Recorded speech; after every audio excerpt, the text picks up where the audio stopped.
selling work in that joke. My re-up money secure. I got in, I got out. Giving all glory to God. Hold up, this ain't me. Tell me how we went from trapping to rapping on BET. Last week I told investing to the Kansas City Chiefs. Golden rule to invest and make that money while you sleep. They say trap a perfect mixture of Warren Buffett and Meach. No more shoebox money, them portfolios elite. Golden rule to invest and make that money while you sleep. I'm gone. What's good, what's good, what's good, family? It's your boy, the Wall Street Trapper. Welcome to another episode of Trappin Tuesday, man. I'm excited, Jose, I'm excited to talk today because yesterday was one of those moments where the market chin checked everybody, right? And what it did was, Jose, Mike Tyson had the favorite saying that everybody got a plan until they get punched in the face. And I think yesterday the market not just punched us in the face, it punched us from Sunday night. It punched us till Monday night. You know what I'm saying?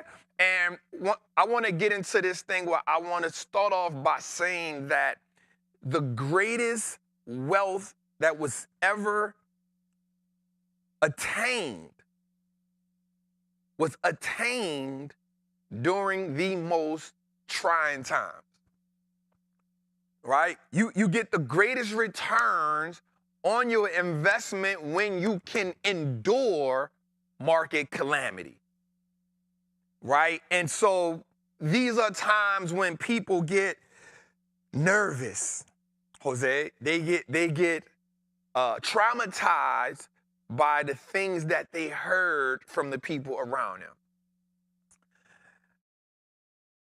I went in my, I just want to talk today, Jose, right? I want to talk today, right? I went in a Patreon yesterday, Jose, and I was so proud of them, right? I was so proud of them, Jose, because I got to see that the systems that I have been cultivating over time have finally taken root. And the reason why I want to say that is because maybe earlier on, maybe around Christmas, Jose, I had a change of mindset on how I wanted to lock in with them. And I said, what I need to do is I need to be on a journey with them a little bit more. And so what I started doing was I started talking to them more. I started engaging with them more because I knew that everybody doesn't have the same filter through the market as I do. What inspired me the most, Jose, about them today was it brought me back because this weekend, and we'll talk about this tonight on the show, this weekend I had the opportunity to go to the Kansas City Chiefs Buffalo game, right?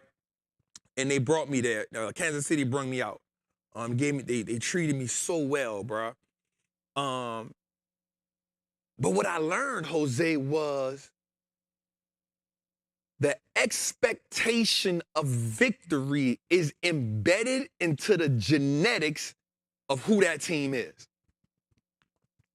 I'm going to say that again, Jose. The expectation of victory is embedded into the genetics and into the fabric of who the Kansas City Chiefs are.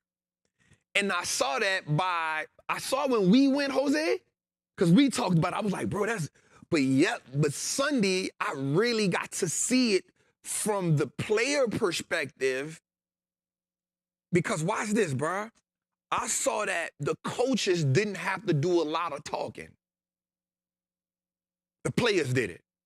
They understood the mission, they understood the assignment, and then he let the leaders lead without Andy having to do too much talking. It was about, here's the game plan, here's what we doing, you know what's at stake. And then the players, the Travis Kelce's and the Mahomeses and the the other leaders of the team stepped in because, watch this, they had already been acclimated to situations like this. They understood this. So when you bring new people in, right, they may get a little timid in a moment, right? That it's cold. Certain catches may hit your hands, and so you need that. You need that. What's the word I'm gonna use? Right? You need that veteran fortitude. There we go. There we go. You need that veteran fortitude that has already been equipped during this experience to show up in this moment. And so, as I'm watching the game, bruh, I'm really noticing, Jose, that the veterans is just like, hey, yup, we need one stop. Like when the game got close, the veterans was like, hey, we here. This is the championship game that brings us to the big game. We don't expect nothing less. This ain't supposed to be a pushover game. We going against the best of the best right here. They're going to give us everything they got, but guess what? We got a little bit more. All right? So, Jose, as I'm watching that game, I'm like, oh, this what leadership comes in at. Right? When we get in the huddle, once the play get called, the leaders say a little something extra. Right? On the sideline, there's hope being installed. There's confidence being installed all during the game. Right? So nobody is never in their heads. Nobody is never thinking about if we don't win.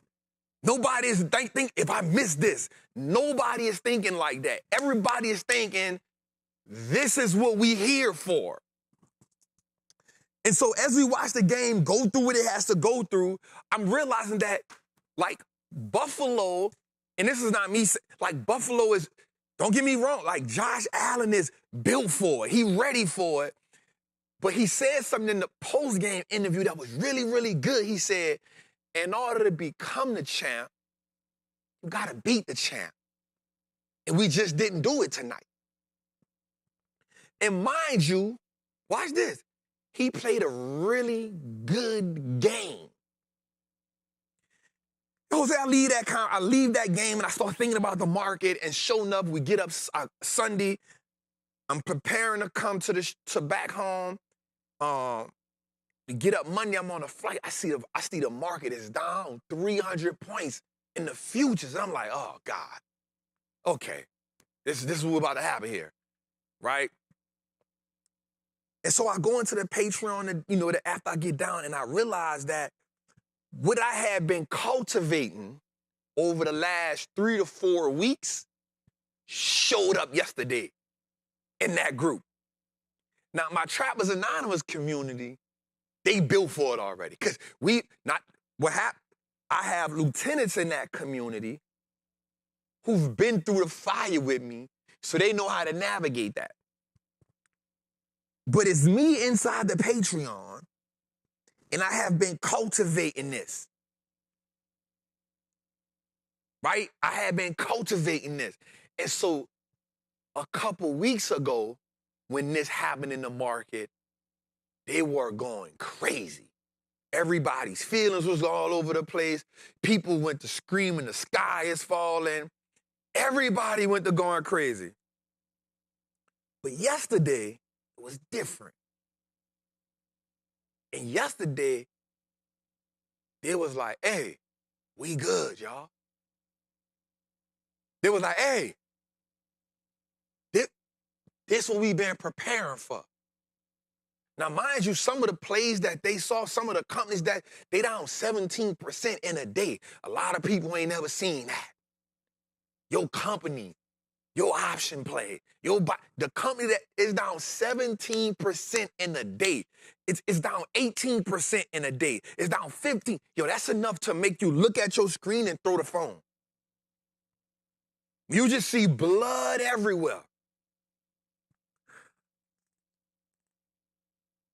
But I realized that I had been cultivating the idea of, this is when we make the most money, y'all. This is what we position ourselves for, y'all.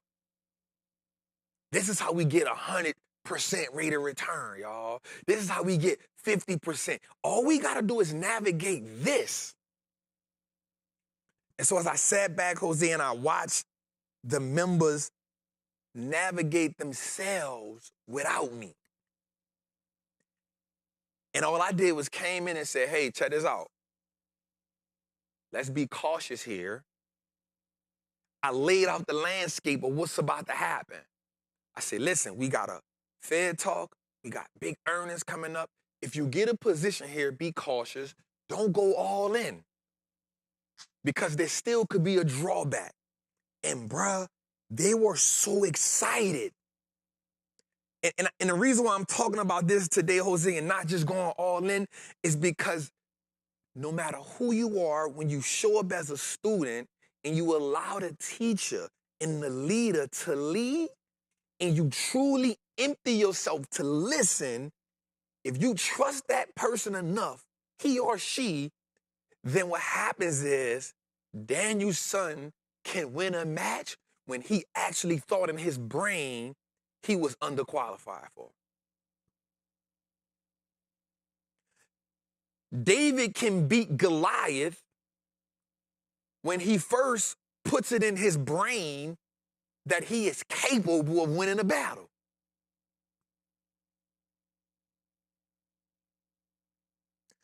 You can only win in this market when you understand that the market will give me its best shot, but I am built to take that and counter that with my best shot.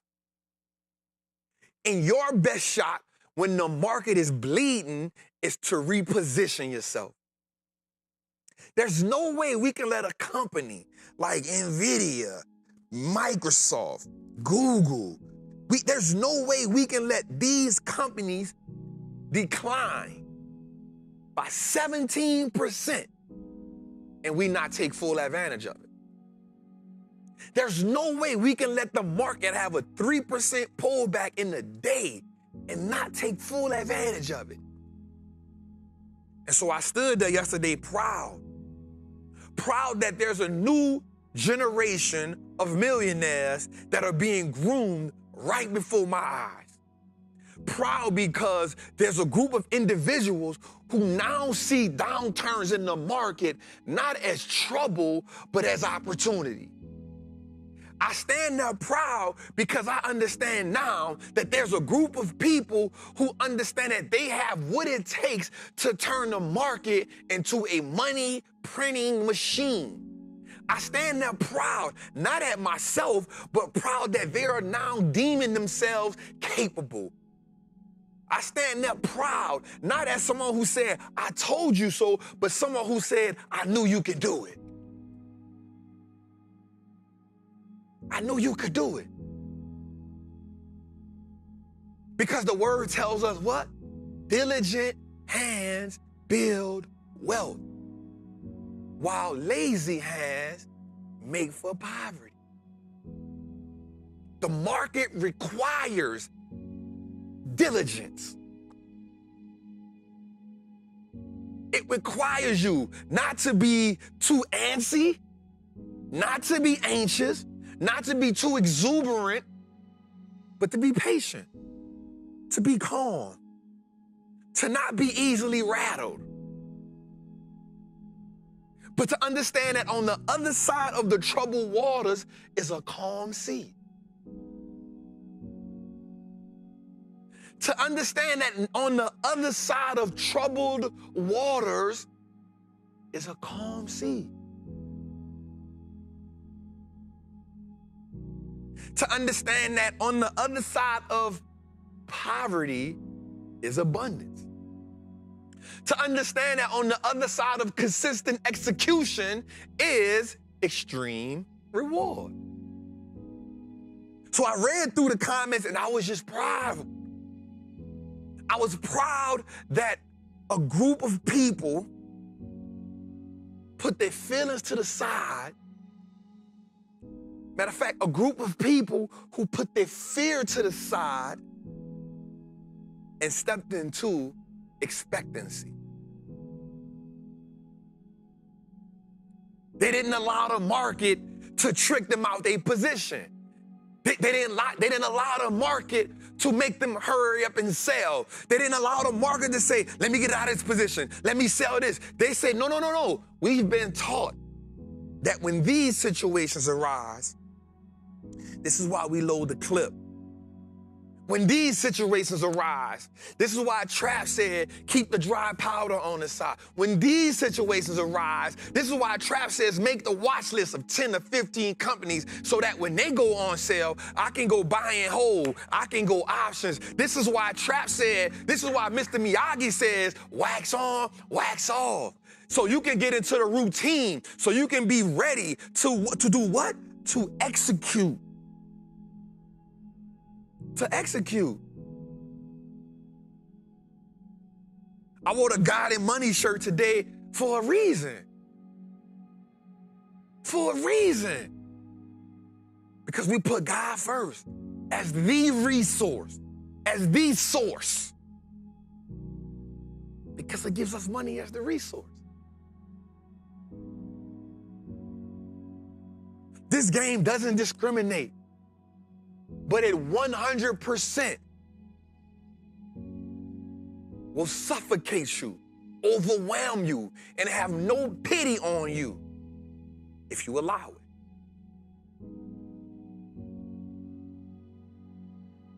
And so when I get back in that group, man, and I wake up this morning, late yesterday, they gotta say, late in the midnight hour.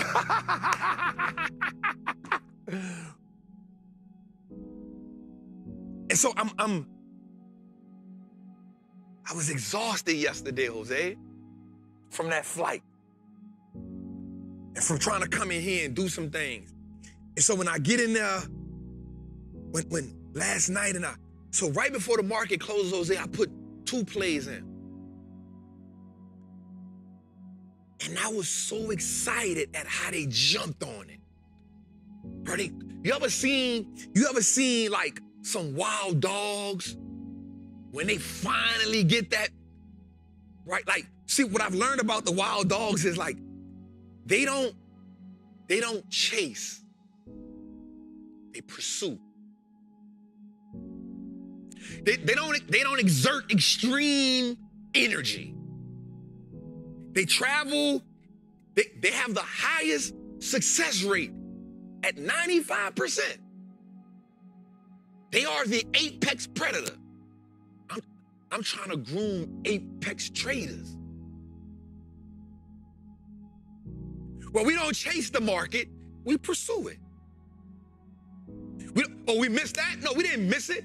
We keep pursuing. And so what the wild dogs do is, they so strategic at what they do. They find the culprit, and here's the great part about them. Unlike like lions and like hyenas, what they kind of do is, watch this, they kind of go for the weak. Watch what I'm about to do here, yo. So good. They go for the weak. You know, the lion and the hyena, and I'm not mad at it because why? The game is the game. And there can be no feelings in the game. Like when I watch the channel and I see the lion separate the baby calf from, I don't be like, damn, poor calf. I be like, the game is the game. There's no remorse. So when the market eats you, when the market devours you, when the market take your rent money, when the market take your college money, I have no remorse for that. You know why? Because the game is never wrong. The game is never wrong. But when we look at the lion and we look at the hyena, like what they do is, it's so dope what they do. Like they chase the young off, right? They'll go for the weaker one.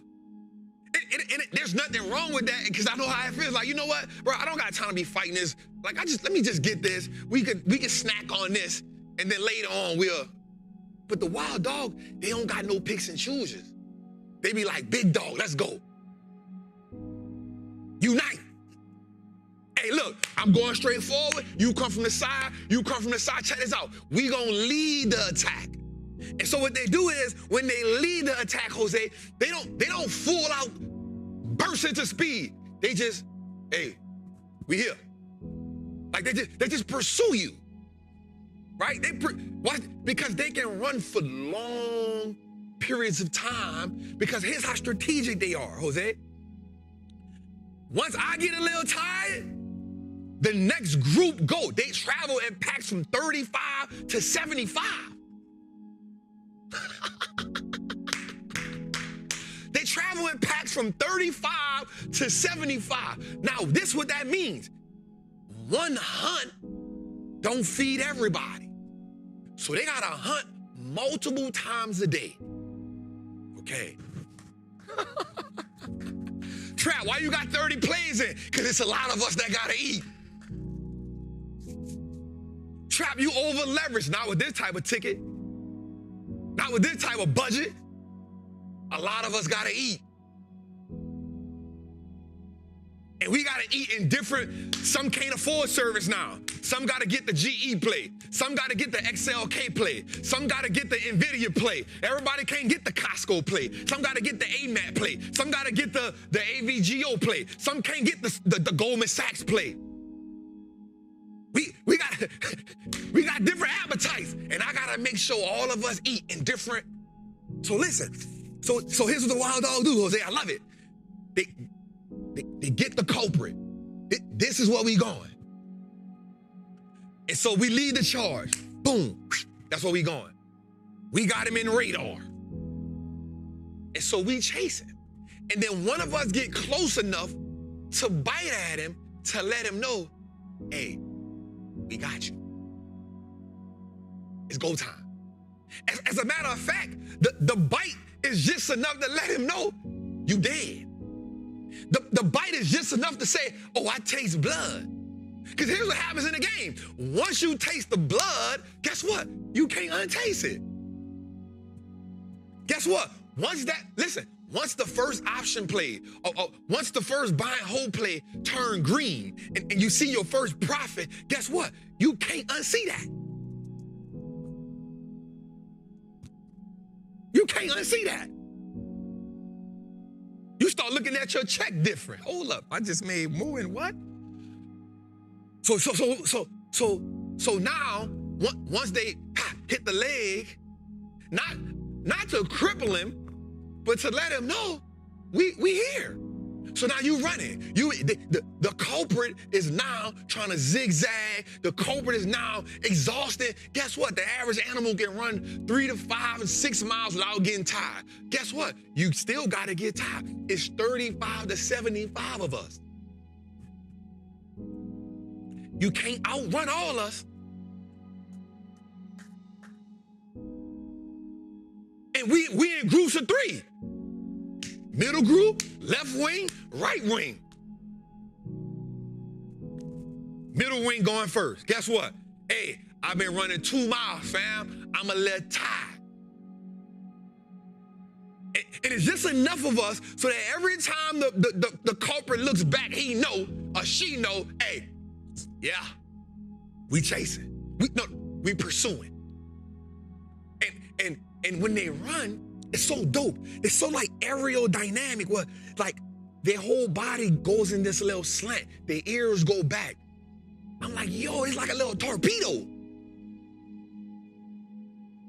And so when they fall back, Jose, guess what? The other group goes forward. It takes the position.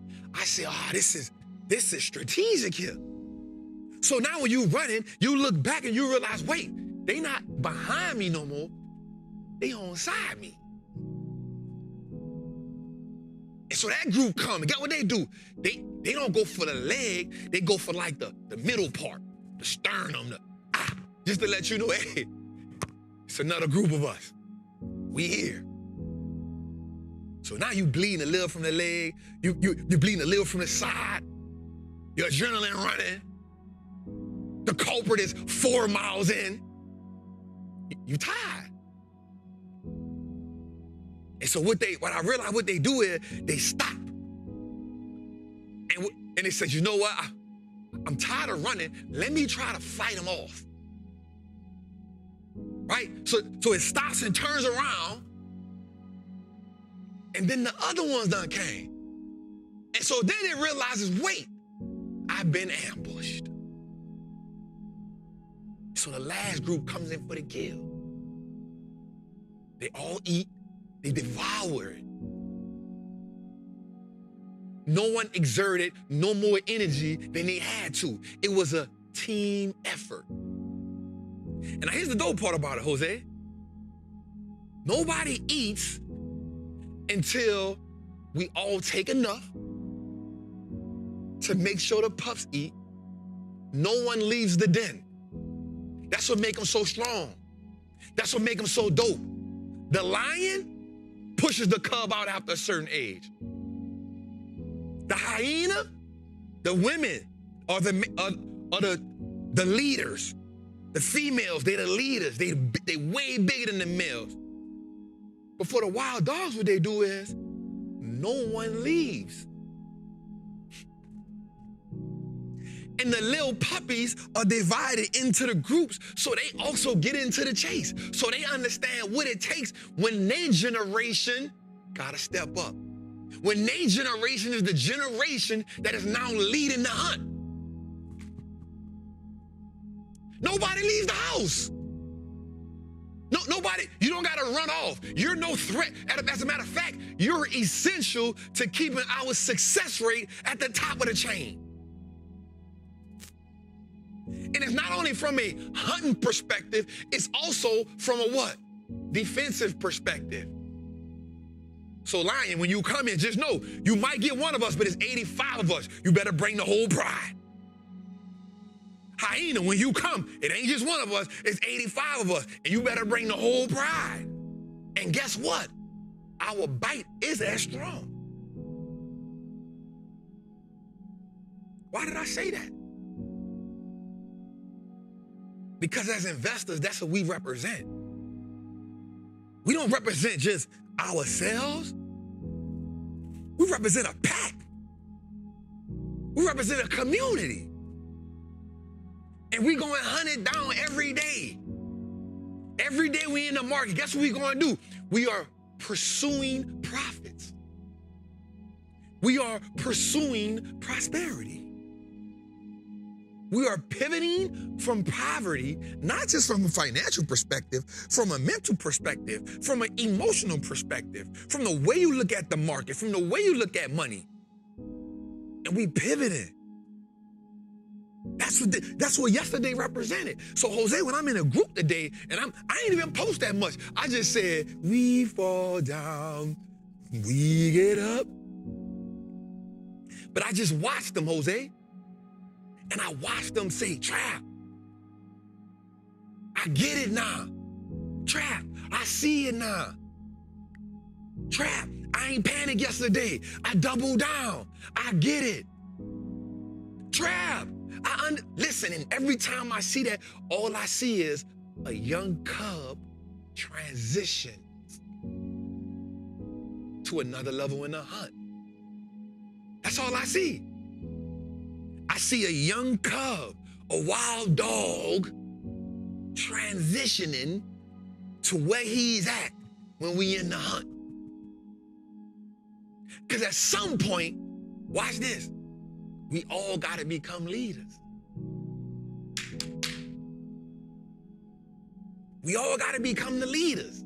At some point, you now got to take your family and put them in a hunt.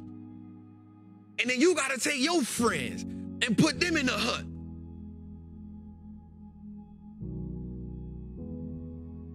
This ain't about trap. This ain't about trap. It's about us. It's about us saying, hey, check this out. We don't care who the president is. It's about saying, hey, we're going to get our money up so that we can lobby. We're going to get our money up so that we good. We're going to get our money up. And watch this. We're going to take some profits here. We're going to take some profits there so we can got the cash flow. So no matter what happens in the economy, we all right.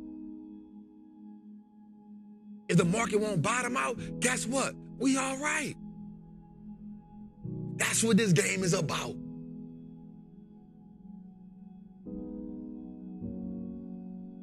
I want them to be able to eat, bro, without me. I don't want you to need me. Because if you leave me, watch this, Jose, you allowing me to feed you. So you also allowing me to starve you. Because if I don't hunt, you don't eat. I want you to rock with me because it's fun.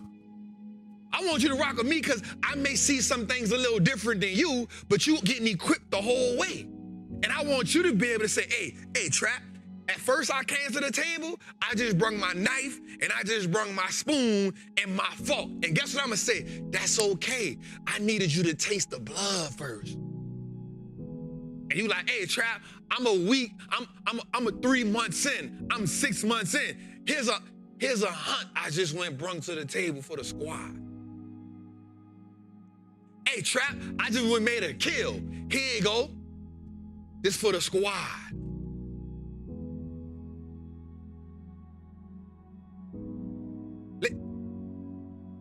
This for the squad.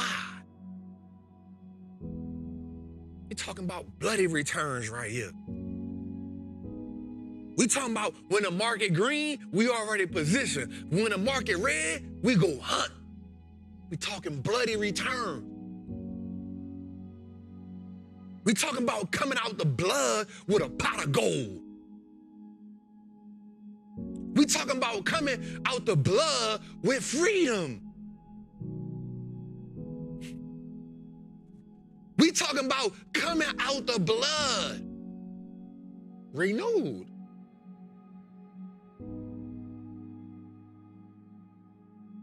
Ain't no need to fear this market. Fear it for what?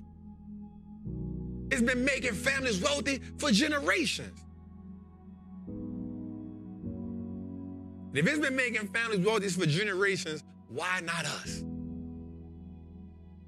So in 2025, we hunting. We pursuing. Because watch this, Jose. Here's the dope part that I really love.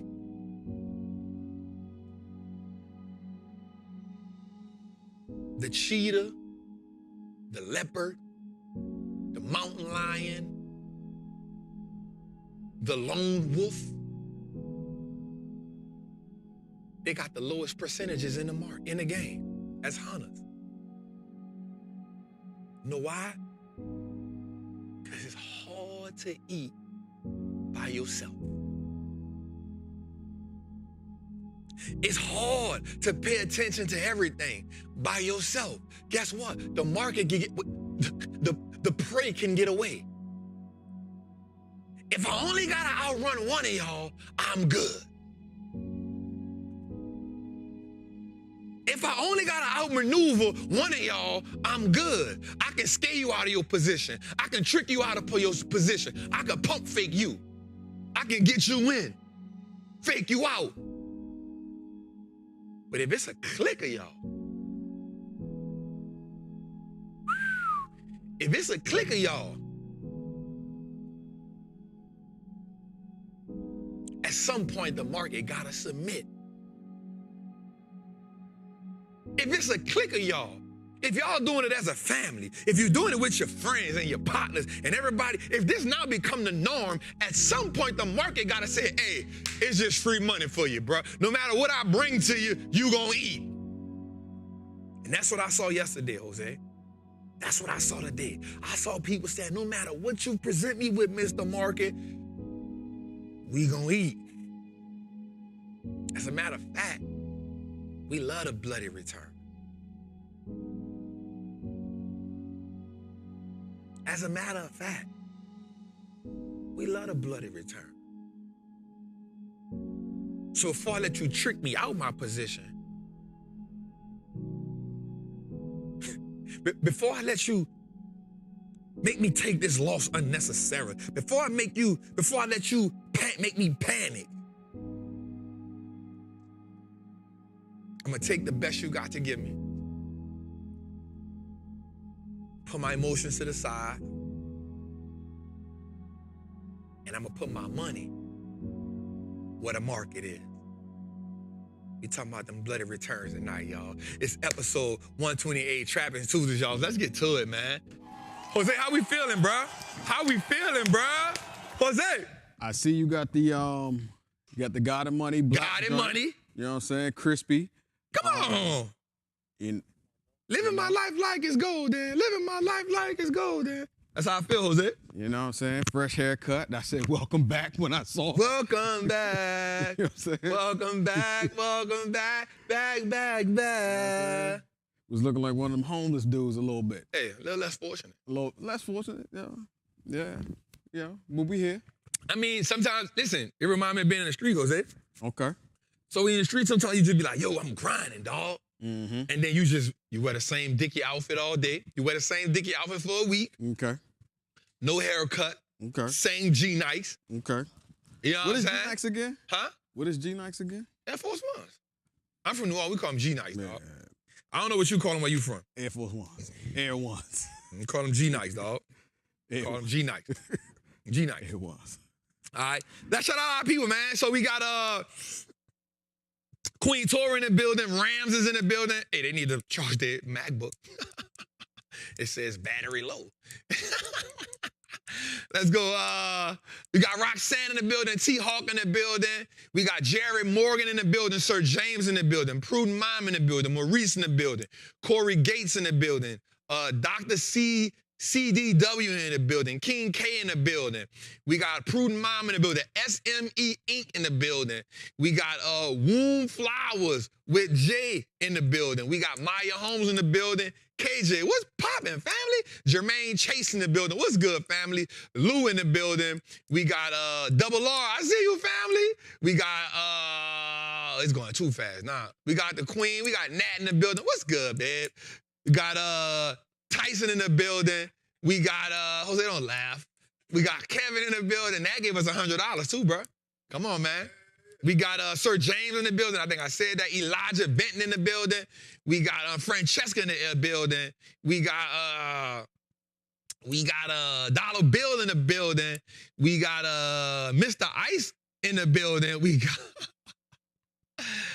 I go too fast, Jose. I can't see no. We got Tanya Riders in the building. We got Jayla in the building. We got Trappin MJ in the building. We got Self Love in the building. Larry Morgan in the building. I was waiting for that name. Rams in the building. I was waiting for that name. I was waiting for that. Some names on top of my head, Jose. You know what I'm saying? Larry Morgan been usually the first one in here too. Shout out to Larry Morgan. Larry Morgan. It took a long time for his name to pop up. Max B in the building. Ronnie in the building. We got Eric Duplex in the building. Brittany Thomas in the building.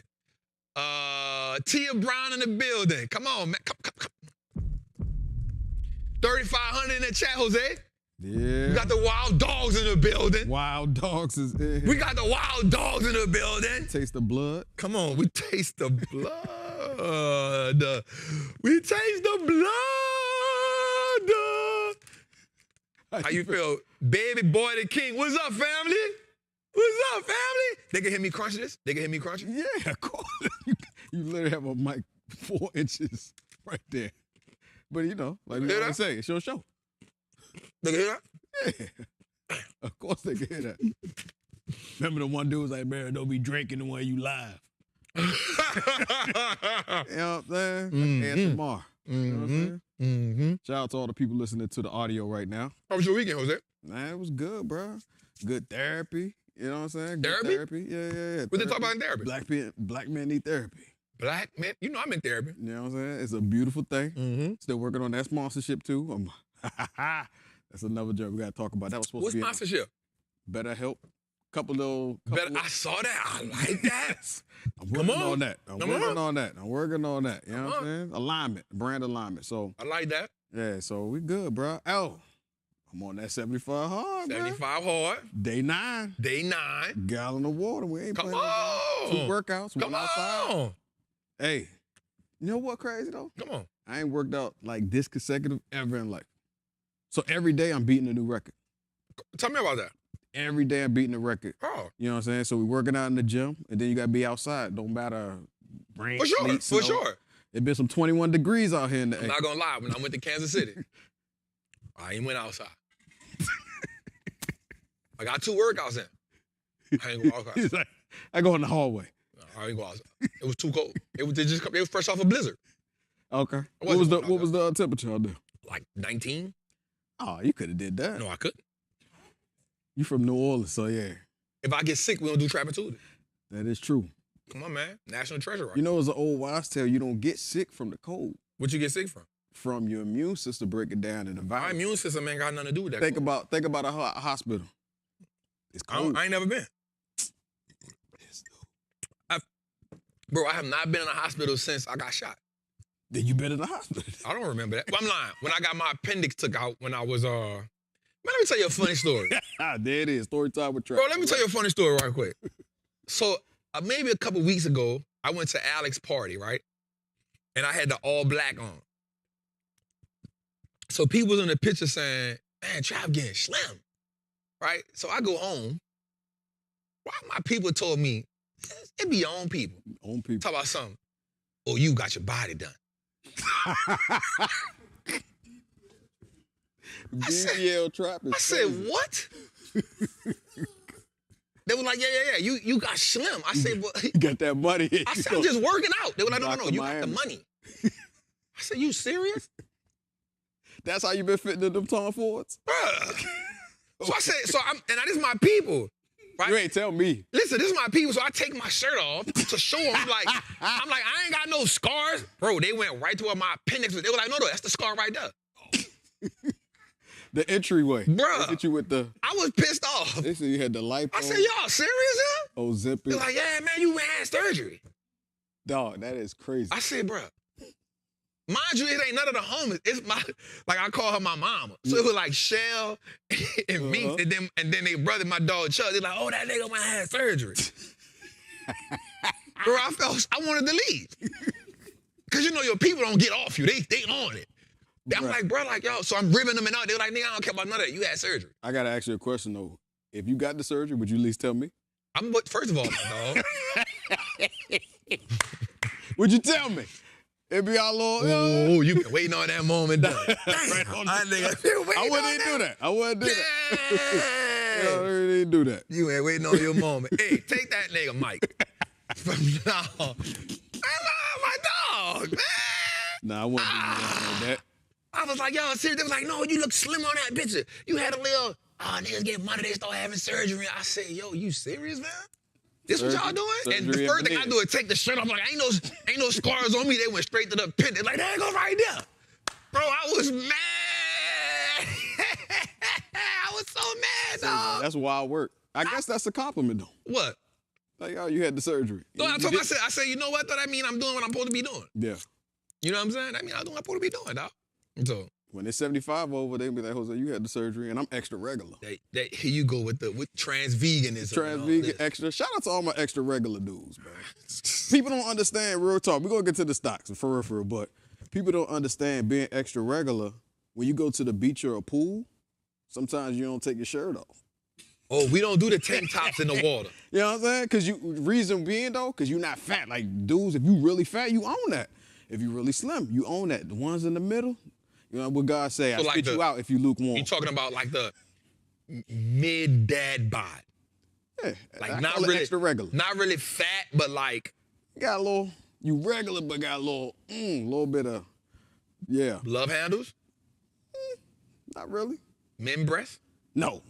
I hate those. Sorry, anybody who got them. My apologies, but no. Tank top fillers, dog. You know what I was saying? Yeah, tank top fillers. All right. We out here. We got a great show this week, bro. We had some dope things took place. Let's talk about it, Jose, but let's get into our mantra. Right? We want, if you're new here, the mantra is our initiation. We about what, Jose, 128 weeks in on the mantra. Yep. So we won't get into that. And so I remember my biggest surprise, Jose, was when we was on tour and so many people understood the power of that. Right? Yeah. Actually, they want, real talk, we got to put it down. People want a poster. A poster of the mantra? They've been asking for the poster of the mantra. Like how we have it on the screen. So let's pull it up on the screen for the people that's new. Because one of the things we want to do is we want them to be able to say it. We want them to be able to say it at all times. Let's make sure we put it on a big screen so they can see it. Like, we want to make sure our people are always, our goal when we had the mantra was for them to be able to not just say it, Jose, but to believe it. We wanted them to be able to buy into it. We wanted them to be able to have a belief in it. All right? Here we go. I am a certified Wall Street trapper. I am confident in my ability to make great investments. The stock market is a machine that prints money, and I am more than capable of operating this machine. Not only will I free myself, but my family will eat for a lifetime based on the information I apply today. I'm a money maker and a wealth builder. Today, I break all the chains that anchor me to that poverty mindset. My ancestors will smile now because I've turned our last name into an asset. My family's purchasing power will increase indefinitely. Today, I make the declaration that no longer will I be a slave to money. No longer will a generation behind me inherit lack. No longer will I submit to selling my time for money. I am a first-generation millionaire. I am the architect of my family's legacy. I am a certified Wall Street trapper. And Wall Street looks like us now. Let's go, man. Man. How we feel, Jose? Got a good show ahead of us, man. Mm-hmm. Got a lot to talk about. Got a lot to talk about, Jose. Got a lot to talk about, Jose. Pour me a little water, you hear me? Just a little water. We need a sponsorship. Who that one is? Mountain Valley. Okay. You need a sponsorship. You feel me? I think one of my favorite parts about the mantra is my family will eat for a lifetime based off the information I apply today. I think that just changes so much. I think it's putting you in a position of power. I think you're taking sole ownership. You're taking sole responsibility for increasing your family's purchasing power. But watch this, of taking the front leadership role in the pack. Right? So a lot of people, you ever been around people who have leadership quality, they have the leadership ability, but when it's time to lead, they fall back? You ever been around people like that? And you be like, bro, you're supposed to be the leader, but they like don't want to take the game-winning shot. They don't want, right? You're supposed to be the leader, right? And so I pride myself in being a person, I say, no. The thing about leadership is this, Jose, and this is real talk. I think the thing about leadership more than anything is it requires you be the person that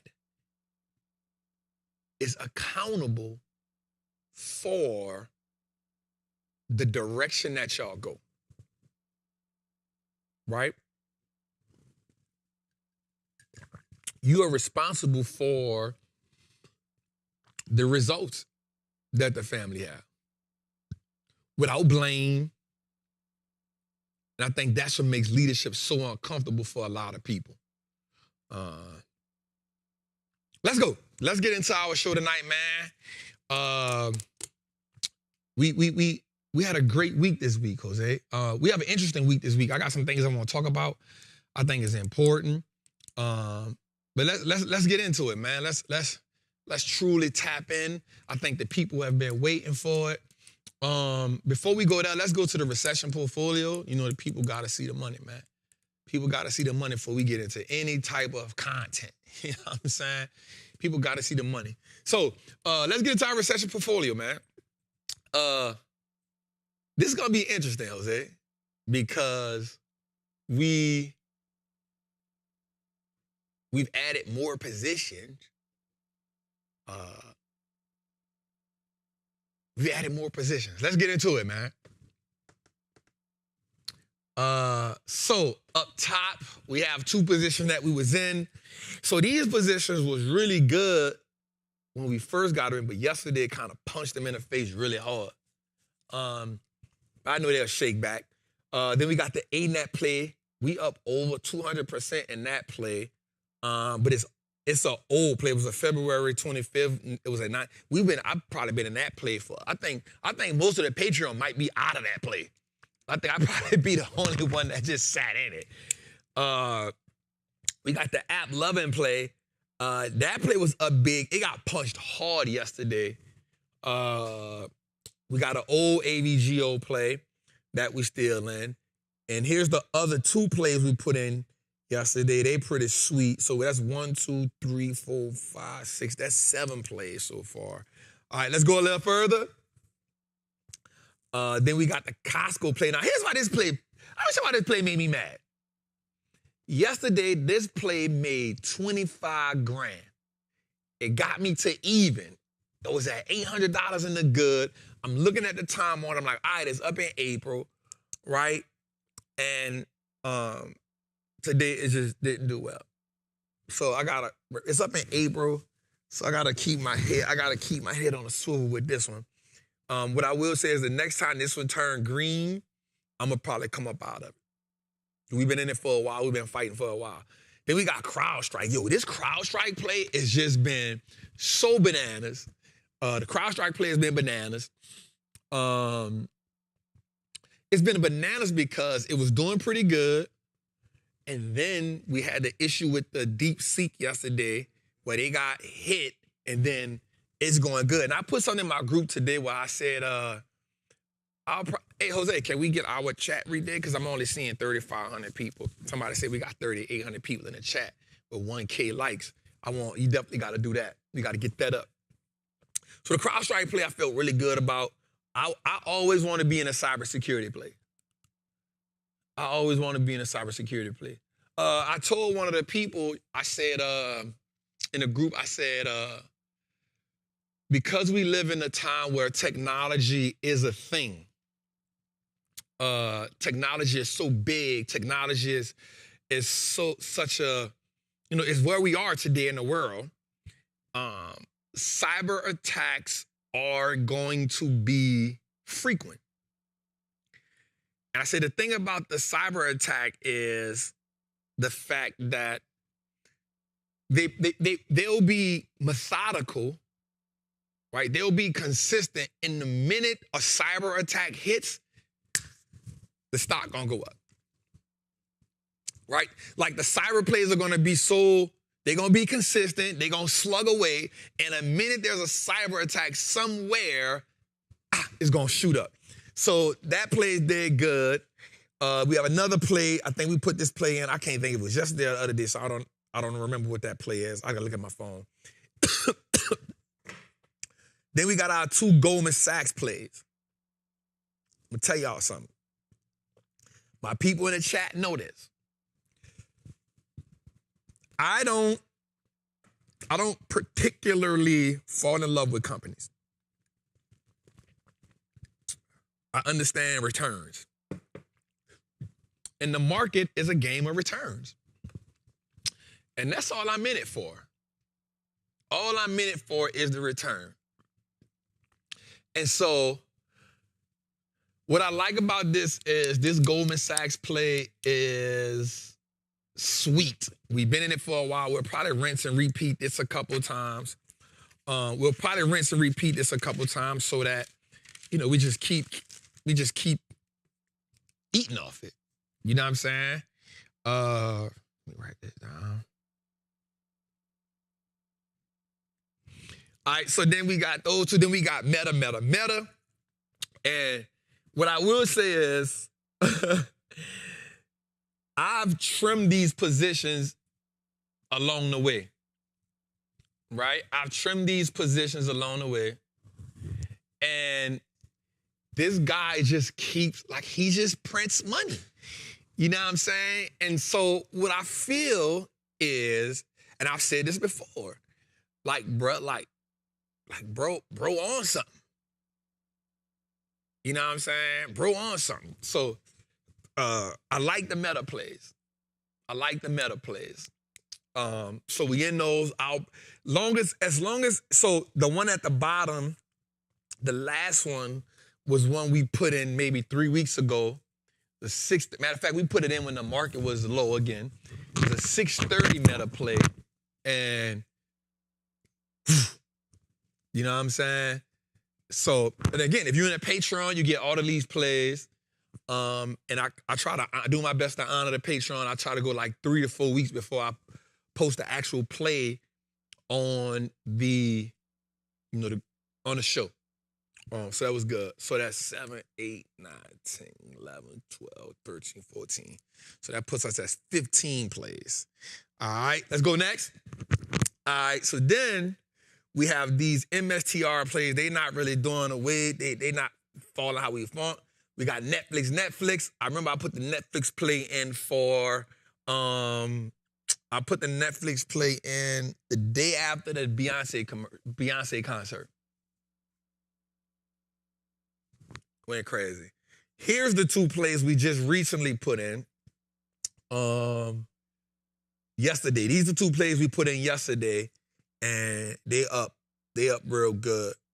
I will say this, and I'm a say it. One of them is an NVIDIA play.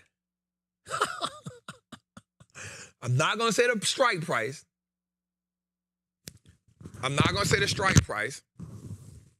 But one of them is an NVIDIA play. One of them is an NVIDIA play. Oh, Jose, we got 4K people in the chat, dog.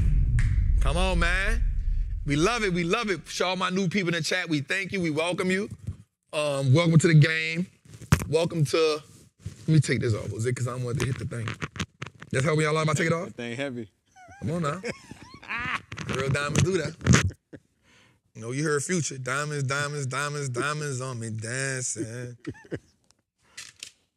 Jalen had them real. Bruh, that thing was... Shit, boy, had batteries in that. Boy, was glistening.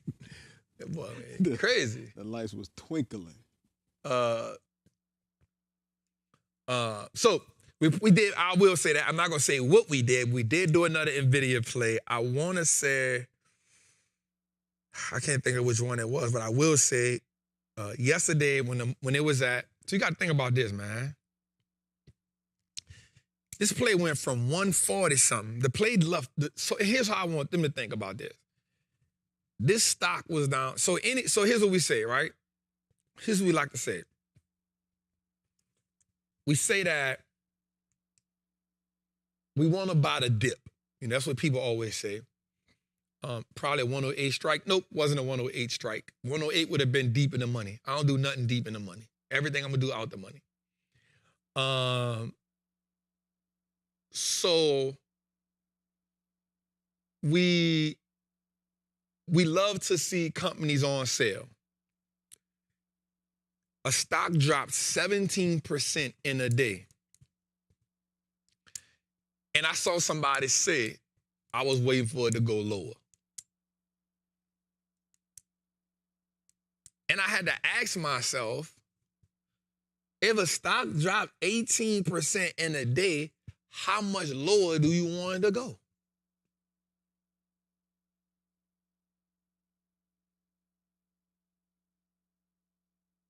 You feel me? A stock goes all the way to 117. And we say, man, I'm waiting for it to go a little lower. Now, mind you, you ask yourself this question. You say, okay, if a stock gives me a 5% pullback, that's a healthy dip. If a stock gives me 10% pullback, that's correction territory. But the stock goes 17%. That means at 17%, it's somewhere close to its 200-day moving average. And if you don't know what that means, this is what a stock has, the lowest it has been in 200 days. Anything under 200 days is damn near a bear market. Right? Anything under 200 days is a bear. If a stock goes under its 200 days, it's in a bear market. The stock hits or goes a little bit below its 200-day moving average, and you say, I want to go lower. That tells me you don't know about the game.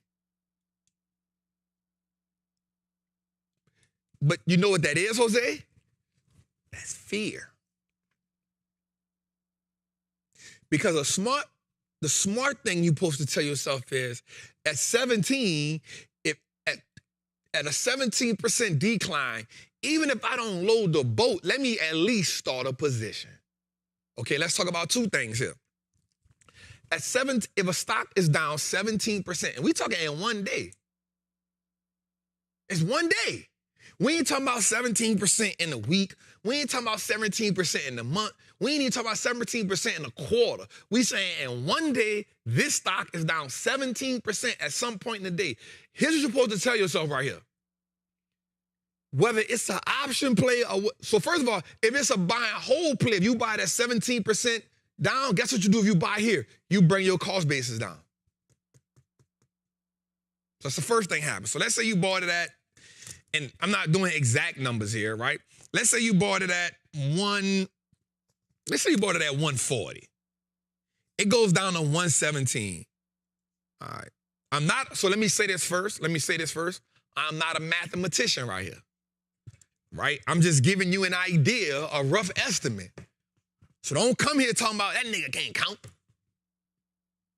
That ain't what I'm saying. I'm giving you a rough estimate, an idea in the area of a hypothesis, educated guess. That's what I'm giving you right here. That's all I'm giving you right here. All right? So let's say you bought it at 140, because you say, you know what, Trap? It was at 151. It declined to 140, bro. Right? So you got it at 140. It drops to 117. Let's say you bought 5, 6, 7, 10 shares. So before that, your average price is 140. If you buy that 117, you at least bring it down to 137. Might be lower than that. You might be 137, 135-ish. Right? So that means now, instead of you seeing profit at 140, you now see profit at 135. Again, this is a rough estimate. I'm eyeballing. I ain't put it on a triple beam. I'm looking at it. I'm saying I don't need the ladder. See, y'all, I said ladder. Y'all don't know. Y'all don't know what that means. Jose, you don't know what that means. I definitely don't know what Yeah. So when you go... Are you saying ladder or ladder? Ladder. That didn't help. Ladder. Nobody saying ladder. Spell it. Ladder. Oh, ladder. Okay, bet. All right, cool. Ladder. Go ahead. So what happens if you're in the street and you go score something, you say, hey, bro, you got that ladder on you? That's the scale? Scale. It's a digital scale. I'm lost in the... So you're trying to eyeball it. You're like, you got your ladder on you? Man, I don't got Why they call it a ladder, though? It's just, numbers go up, numbers go down. Walk it up, I'm walk with it it. down. All right. Walk it up, walk it down. I'm with it. Walk it up, walk it down. You feel me? I have to go, hey, you got that ladder on your Trap? Say, Free, you got that ladder on you? Man, I ain't got my ladder on me, dog. You eyeball it or not, bro? You eyeball it or not, bro? You know I ain't never played out your money. And then here's what happened. If I give you that and the numbers ain't right and you go home, now we got an issue because you're going to call me and say, hey, bro, you know you was about 3 of them things short on that thing, you hear me? Man, you showed me. Come on, put that thing on the ladder, bro. Come on, stop playing with me. Anyway, everybody got something different. You know what I'm saying? Yep, some people say we call it a clock. For sure. Jose from PG County, ain't no telling what they call it. They might call it a scale. They should put it on a scale. I wasn't in the street, man. I was in the house. I was definitely in the house. He was in the house. All right, so anyway. You know what I'm saying? I tell you, I've been off the porch a long time, Pop. I've been off the porch a long time. You know what I'm saying? You know what I'm saying? Come on back, Trey. All right, I'm back.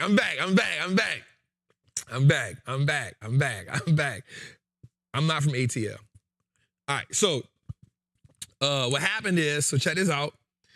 So even if you bought it at 140, you bought it again at 117, what you've done is you've brung your cost basis down, right? And when you bring your cost basis down, now, instead of you seeing profit at 140, you see profit at a different price. Right? And so that's what you did. Now, next case scenario is, let's say you got the option in. And let's say you had as you can see right here, we had a 150 call. Now, you see that 150 call, put that on the screen. The 150 call punching me in the face. Right? 150 call.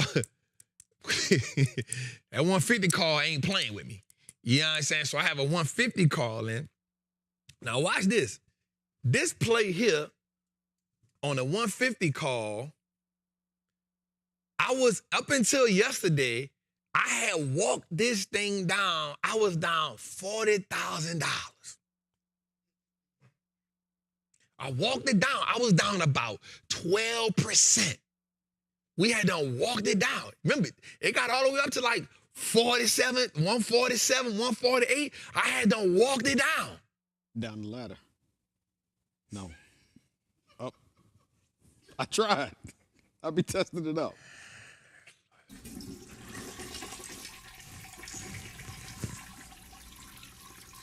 Gotta flush them sometime. Yeah.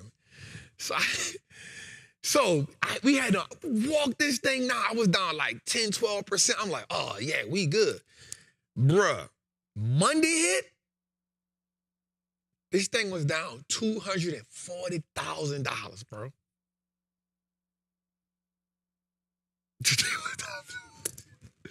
Huh? No. So it been down for a minute, but the most it was down was like 160. And so we got it all the way back to negative 40,000, which was, I was only down like 10%. I was like, we about to eat. We about to eat. I'm not gonna lie, I had some energy. I was like, this, that, because I got a bag up in there. I got a pretty big bag up in there. You know what I'm talking about? Big bag. Like what Prime said, and it's Louis. Bruh, when that thing tumbled yesterday, I'm not gonna lie. I just looked at that thing and said, you funky. You funky. When I looked at the chart, I said, this thing is 117.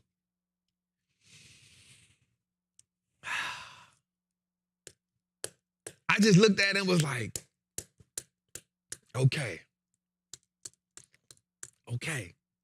So it was down 240 yesterday. By the end of the day, so here's what happened yesterday. I'm gonna talk about this later on today. We're gonna talk about bottom feeders. Today we're gonna talk about what I like to call bottom feeders. When you get bottom feeders in the market, it helps. Yesterday we got some, if my Patreon people know, you got some bottom feeders in the market yesterday about 3:30. You got some bottom feeders in. And them bottom feeders got us from 240 all the way to like 199. I said, here we go. And I'm gonna talk about that a little bit today. And so then we got the Q played that turnaround. So that's at 15, 16, 17, 18, 19, 16, 17, 18, 19, 20, 1, 2. That put us at 23 plays. All right, let's go to the next one. All right, so we finish off SMH, Tesla, XLK. All right. I think I missed something. I missed something. Let me see. I think I may have missed something, Jose, by mistake. Because I knew they were like, Trap, what they play? Trap. I don't need them, fighting me for that. So let me make sure I'm in enough plays. So 1, 2, 3, 4, 5, 6, 7, 8, 9, 10, 11, 12, 13, 14, 15, 16, 17, 18, 19, 20. 1, 2, 3, 4, 5, 6, 7. So we're in 28 plays, Jose. 28 plays. Bro, that's a fund manager, right? And watch this. Out of 28 plays, 1, 2, 3, 4, 5, 6, 7, 8, 9, 10, 11. Out of 28 plays, Jose, we down on 11.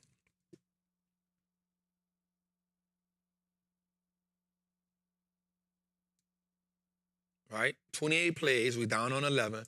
The plays that I'm not showing are plays that are maybe either 1 day old or 1 to 2 weeks old, and I got to give my Patreon at least 3 weeks to a month before I put it up. I gotta give them at least 3 or 4 weeks before I put it up. So we in 28 plays. And I said something earlier in the show, Jose. I said, they asked, why you in so many plays? It's because my people gotta eat, bro. You know what I'm saying? My people gotta eat, bro. 69% ain't bad, Jose. 69%? Come on, bro. Come on. Right? And 69 or 61, Jose? See, that was one. See, again, they're muffled in the back. 61%. Shout out to my people in the back. That ain't bad, because we still got time to shake back out of some of them. You know what I'm saying? So 61%, 3 weeks in the game, I'll take that. You know what I'm saying? 61%, 3 weeks in the game. So that's where we at, man. So if you're in a Patreon, come join us. Y'all know this how we get down, man. So we'll talk about some stuff tomorrow. All right, let's go to our buy and hold. Let's go a little further. Let's show them our intro. We got the Freedom Fund. Gotta show the people, huh?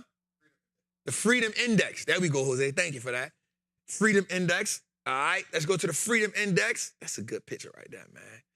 All right, so we added one more play to the Freedom Index. So we in Costco. That's doing good. FICO, right? Meta and NVIDIA. We up not even 1%. We did do 1% today. We almost in. So as you can see, what was that? Watch this. We got cash. We got cash, George. Last week we had 495,000. I'm about to say, you been had cash since the New Year. Since the New Year. We cashed out everything out. Yeah. So we see 1, 2, 3, 4, 5. So I'm 5 plays in. Now, I only get 5 to 6 more plays to finish the year, Jose. You know, we don't do no more than 10 to 12 plays a year. Now, I got to choose wisely for the rest of the year. I got to choose wisely. The 400 got the last. The 400 got the last, Jose. Make it last forever. So we added one play. You can see the new play that we added, we put 95,000 in it. The new play we added, if you're in the Patreon, I told you yesterday, I said, hey, here's the play I'm adding. Here we go.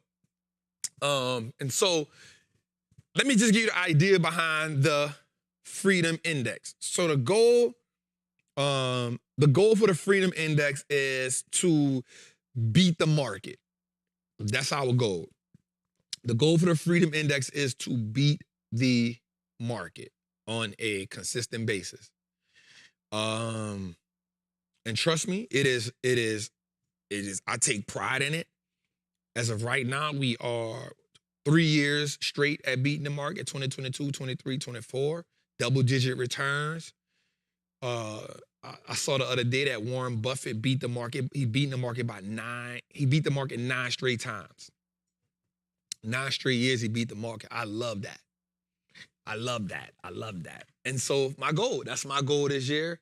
My goal this year is to beat the market. I can tell you right now that I'm definitely going to need NVIDIA and FICO to turn around in order for me to really, because they hold a lot of weight. They hold a lot of weight. So I need y'all to say, when it says last price, that don't mean the price I bought it at. Huh? I ain't see it. Hey, share this. They got to share this. We got to hit 5. Let's hit 5 in the chat. So if you see, that's not the price I paid. The last price is the last price it traded at by the end of the day. Y'all, that's not my last price. That's the market's last price. So anytime when you see last price, that's not what you'll see. To see what I paid is not up there. It'll say price paid. It'll say price paid to know what I paid for it. That's not up there. To see this is the last price at which these stocks was at. So we definitely gonna need FICO or NVIDIA to turn around so that we can beat the market. So, but Jose, I got 400 cash to get at least 5 to 6 more plays. Buffett Buffett said that he beat the market by not easily, so that's what I want to know. All right, let's get into it, man. We got something to talk about. We got some stuff to talk about today. And I won't get into it, man. I won't get into it. So if you want to join the Patreon, the link is in the bio. Perhaps you can add the cost price column. No, I cannot. You got to be in the Patreon to get that. So here we go, man. Can we put the heat map up right quick, Jose? Can we find a heat map and put that up right quick? Let's throw it up right quick. I want to show the people something that's gonna be important for them to see. If you want to join that Patreon, Jose gonna drop the link in there. So that'll be real dope. Now, I won't put that heat map up because I got something I want them to look at. All right, so here's what happens today, y'all. So as we can see, if we look at the market, what we see is a lot of the market is red, right? We pay attention to a lot of the market is red. But we do see what? Big dogs standing up.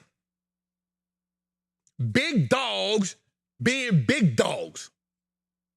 You feel me? Look at this. Meta, 2.91%. Nvidia, 8.9%. Google, 1%. Meta, 2%. Apple, 3%. CRM, 3%. ServiceNow, 3%. ANet, 6%. Right? BlackRock, 2%. Right? We see big dogs being big dogs. One of the things we got to stop doing in this market is allowing the news and the media to trick us out of our position. One of the things we see all the time on the market is this, and I said this before, Jose, this company, this person lost $600 million in market cap today. This person net worth declined by such and such today. All of that's designed to make you get out the market. All of that is designed to make you lead a market. We don't want to lead a market. We want to be deep in the market. We want to see big dogs being big dogs. Big dogs being big dogs. So I want y'all to see that. Right? I want y'all to see that because it's important that you understand we can't let the market trick us out of position, man. All right, let's get into it, man. Let's get into the last one we saw about the billionaires loss. Right? And it isn't. So here we go. The world's 500 richest people lost a combined $108 billion yesterday. Larry Ellison, 22 billion. Jensen Huang, 20 billion. Michael Dell, 13 billion. And Z, Big Z, that's the guy from, not Coinbase. What's the other one? What's the other crypto exchange? Not Coinbase. Binance. There you go. He lost 12 billion yesterday. Right? And here's how they trick us out of these positions. What they don't realize is this. What they don't tell you is they'll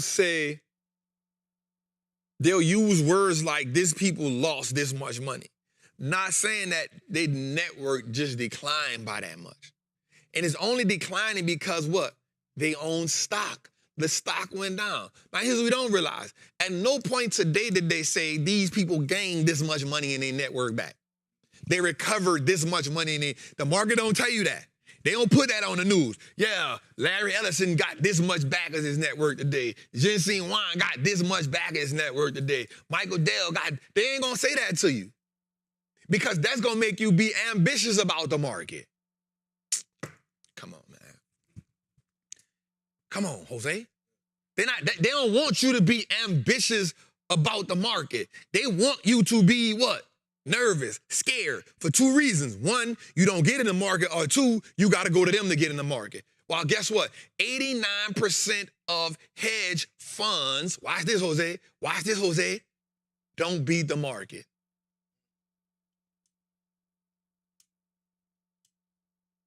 They don't beat the market. 70% of 401ks underperform the market. So they do what? Pump this. You think Larry Ellison is selling his Oracle stock because the stock is down? He not even worried about it. But watch this. Here's what they will tell you. You always see this. When the market is running up, they'll say, oh yeah, Ginseng Wang has sold, $80 million worth of NVIDIA stock. Watch the pattern here. Jeff Bezos has sold $100 million in Amazon stock. And so the mindset that they create in you is, oh, they selling the stock. I gotta sell now. Not realizing this, the reason why they selling the stock is because one, they get compensated in stock. It's one. Based on company performance and stock performance, they get compensated in stock. If you go look at a lot of their pay, they be paying themselves like $1 million. But they'll get compensated in 50, 60. Why you think Elon was fighting for $56 billion in Tesla stock? He wasn't fighting for $56 billion in cash. He wanted the stock compensation. Why do they want that? Because what they like to do is, when the stock is running up, it's the perfect time to take profits. Guess what? Last year, when they was pumping NVIDIA stock, he's selling this many. You got to realize the stock did a 174% return in 1 year. When is the perfect time to sell some stock if you own hundreds of millions of shares in NVIDIA? The best time to sell it is, if I'm the owner, is when the stock is up 174% in the year. That would be the best time for me to sell it. The best time for me to sell it is not when the stock is down 15%.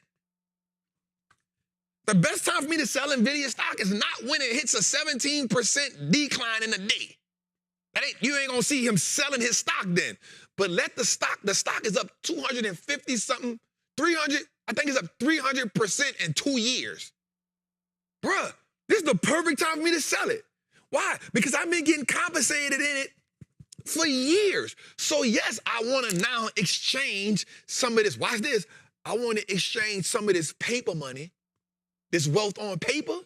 I want to exchange it for money in my account. Come on, Jose. Come on, Jose. Come on, Jose. Come on, Jose.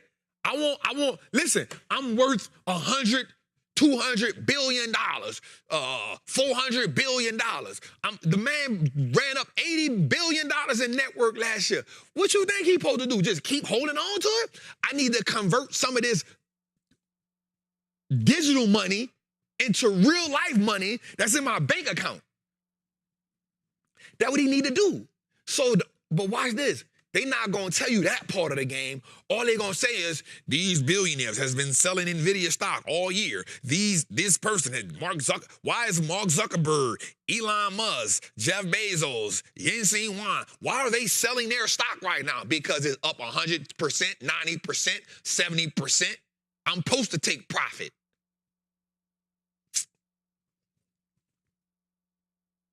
You feel me? But what happens is, because they can sell us on the fear, they make us say, hey, they all them selling? I ain't getting in that market. Watch this. It's about to crash.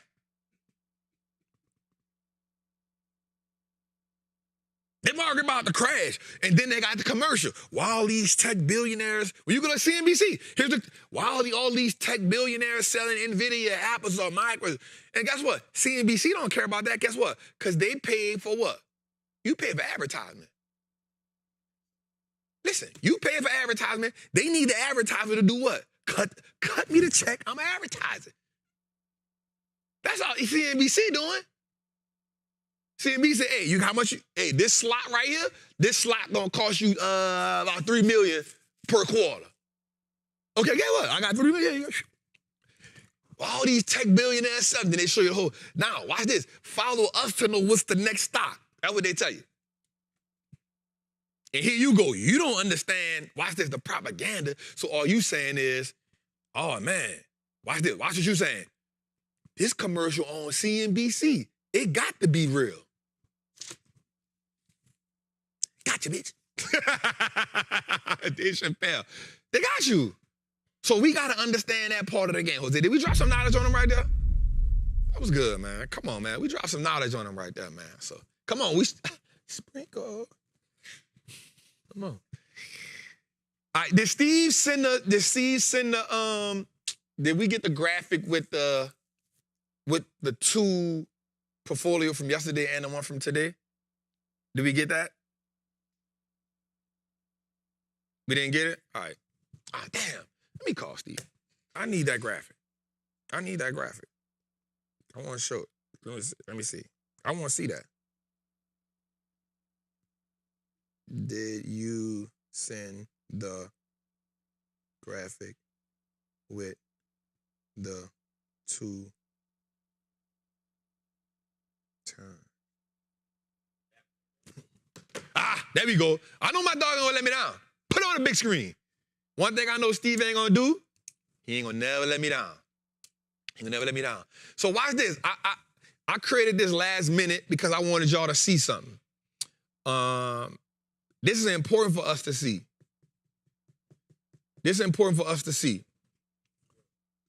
And the reason why this is important for us to see, I want them to see this so watch this. Red pill, green pill is all part of the game. So watch this. So yesterday, that 336,000, it actually ended the day at 299,000. All of which 160,000 of it was the one NVIDIA play. So watch this.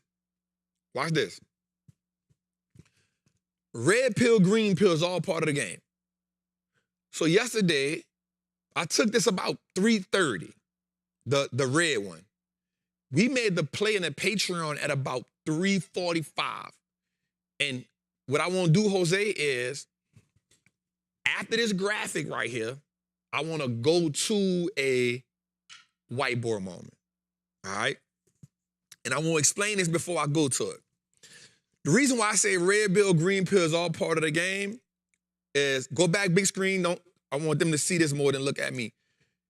It's important that they understand this because if you're in a Patreon, you know this. My disposition about the market never changes. It never changes. Because I understand that you got to navigate it all to get to the other side. The other side is the market will give you the returns you want if you can endure the environment that you don't want.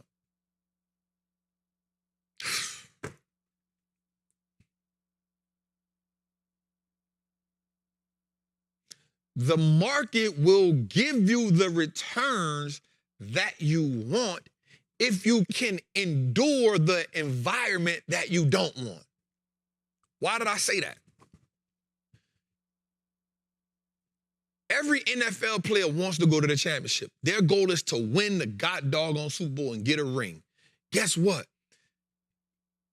Once you start getting into the wild card, divisional, AFC championship, you playing the best of the best in your conference. The Kansas City Chiefs understood that, in order for us to get where we got to go, we got to beat Buffalo. Guess what Buffalo understood? In order for us to go where we got to go at, we got to go in Arrowhead Stadium and beat the best. In order for us to get where we want to go, watch this, y'all. Watch this. When we plan the market, we are never the home team.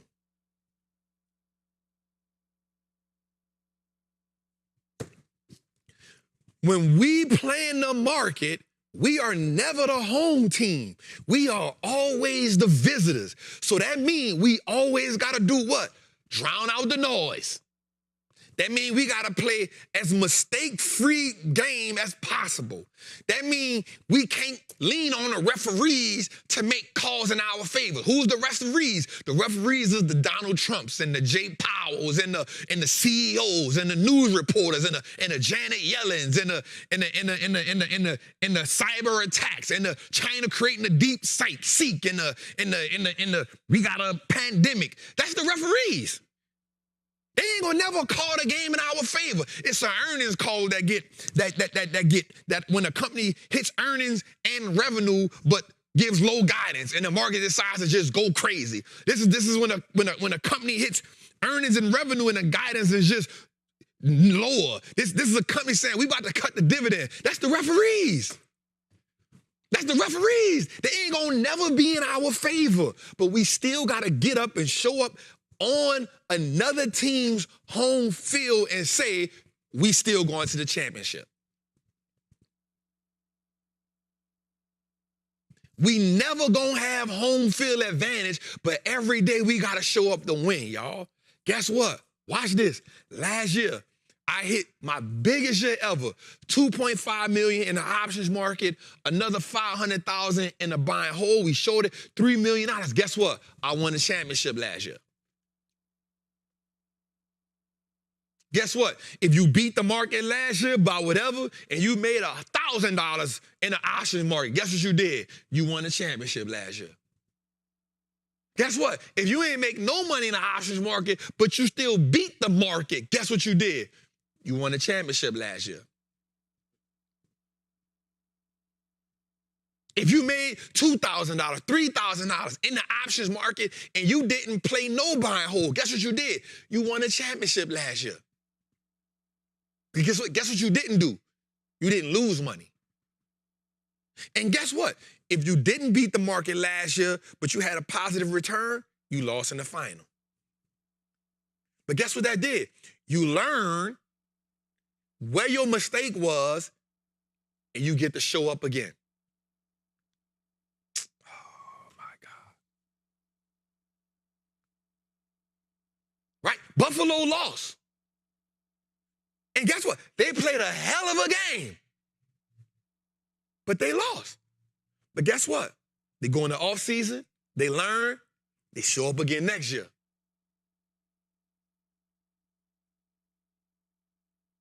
We did, I don't know what we did last year, 47% return in the market, maybe something like that. We did listen, we won the champ, but guess what? December 31st, guess what? That's the clock on 000. January 3rd, guess what? Game 1. And we got 52 weeks. 280 trading days in a year. 52 weeks to do what? Win a title.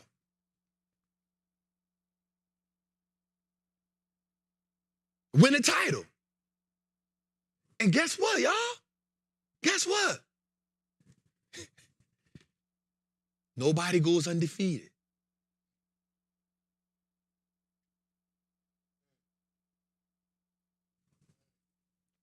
Nobody gets to go undefeated.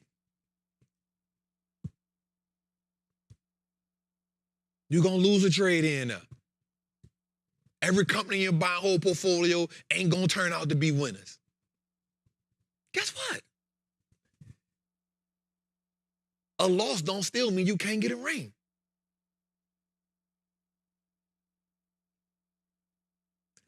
A loss don't mean you can't get a ring. Because guess what? You don't got to beat me to get a ring. You got to beat the market. You don't got to out-trade me to get a ring. You got to beat the market. That's how you win a ring. But guess what happens now? Oh, this about to be good. This about to be good. Jose, hear me. After you win one ring, you understand the formula to repeat. We on a three-peat. Watch this. I've cultivated a investing culture that says not only can I beat the market, but I can at least go get an M or two out the options market. We've cultivated a standard of excellence in the market.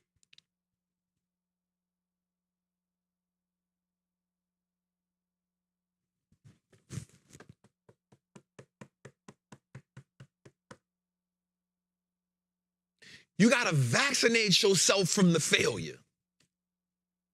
You got to vaccinate yourself from the limited belief. You got to vaccinate yourself from the fear of the market. You got to vaccinate yourself from saying, I can't do this. You got to vaccinate yourself from saying, the market ain't going to give me freedom. You got to vaccinate yourself from that. You got to become immune to the people around you saying, we can't win in the market. You got to get immune to people saying, that market is a scam. You got to get immune to all that and say, guess what, yo? I'ma still get bloody returns.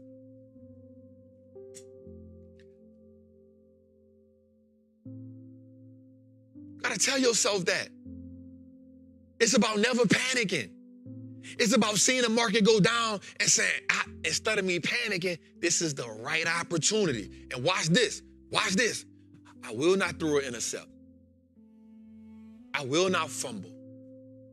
I will not pass interfere. What does that mean, Trap? It means I will not panic sell.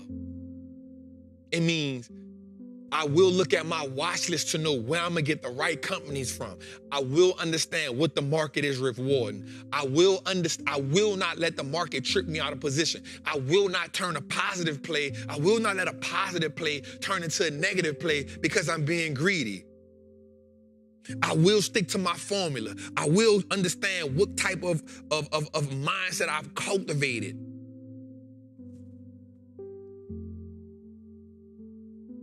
I will not fumble in the moment. I will not throw the intercept in the moment.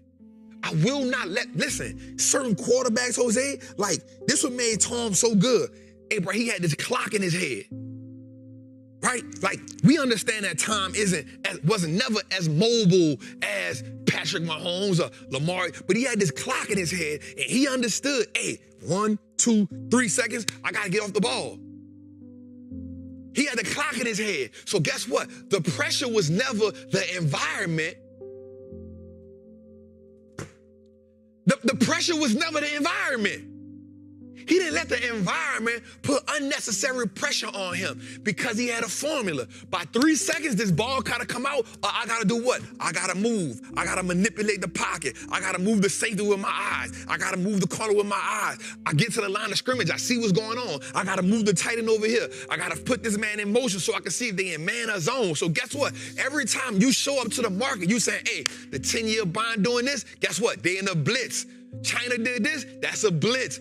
Jay Powell coming up, that's a blitz. I gotta pay attention. I gotta see what I gotta do here, who I gotta put in motion. How am I pump faking? Do I take a position here? This ain't no, you gotta understand the market in totality, not just one thing.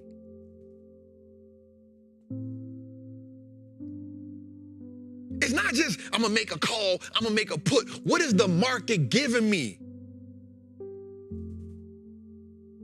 What is the market positioning? What do I have to, hey, is this the environment where I go for 100% or is this the environment where I go for 50% and take profit? Is the environment, do I sit on the sideline? Is this the environment where I be aggressive? What is this environment telling me so that when I show up to the line of scrimmage, I know exactly what I'm doing? Why? Because I'm never the home team. I'm always the visiting team. And it's hard to win on the road, but it's doable. And our objective is to make a game winnable. So what do we got to do to make the game winnable? No team goes into a rival stadium and say, we're going to lose today. No team. And if you got somebody on your team that when you show up to the stadium, they saying we're going to lose today, guess what? They don't need to be on your team. And so I'm talking about you personally. I'm saying when you show up to the market, what part of your brain is triggered? Is the part of your brain that says, man, we're going to lose some money today, or I hope the market. No. What is the market showing me? How do I adjust? Because hope is not a strategy. What is the market showing me? What adjustment do I make? Do I go all out blitz? Do I go heavy right here? Do I pull back a little bit? Do I go conservative? Do I go for the home run? Do I go for the deep pass? Do I go for the short pass? Am I going touchdown or am I just trying to move the ball up methodically? Is this the play? Did the market present me with an opportunity to knock it out the park? Or do I take methodical first downs until I get where I gotta go at? Because at the end of the day, I remember I asked the Shyness, I say, do you wanna make money in the market or do you wanna be a successful day trader? You gotta make the decision. What is the market presenting you with? Because guess what we know? We've seen a lot of people make a lot of money in this game. And it's not because they were smarter than us. It was because they had a formula. What's the formula? What's the formula? And so, Jose, when we show them this, we show them this green pill, red pill. I just want them to understand that in the same day where we was down 336,000 in a day, we come back right the next day and hit for 230,000. Meaning, it wasn't that bad. But guess what else we was able to do? We was able to get some dope new positions. We was able to get some really dope new positions in companies that help us do what? Get to the championship. And that's all we want. When December come, we won't just make sure we was in position to win the game.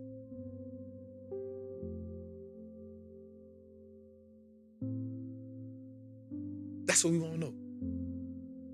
So I'm gonna go to a whiteboard moment right quick, Jose, and I want to show them. I want to show them a little something what I was talking about what I was talking about, and I want to show them this right quick, man. How we feel, Jose? How we feeling? We feeling good? Man, oh man, I love it. I love we got another joint. You know what I'm saying? Huh? I said you gave us another little situation. Come on, man. You know. Little situation. You know what I'm saying? Let's get to them. All right, so I want to have a moment today where we have we been to the whiteboard in the A yet? Nah, this is the first one. It's our first whiteboard moment. Official, yeah. I like it. Yeah. I like it. All right, so I want to talk about something today on this whiteboard that I think is super imperative. Super imperative. So I want to call this, Jose,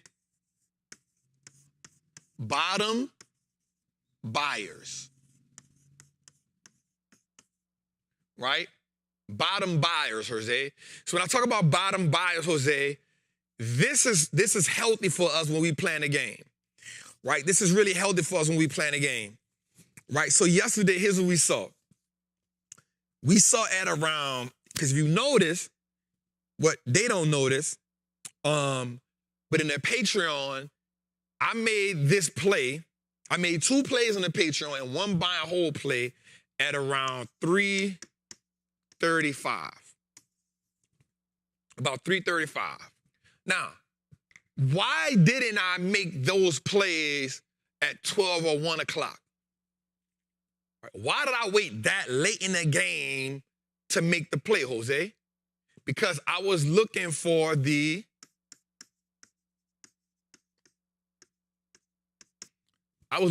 temperament in the market. And I was waiting for these people to step in. Now, had they not stepped in, here's what I would have understood. If the bottom buyers wouldn't have stepped in, I knew for a fact that we would have had another down day today.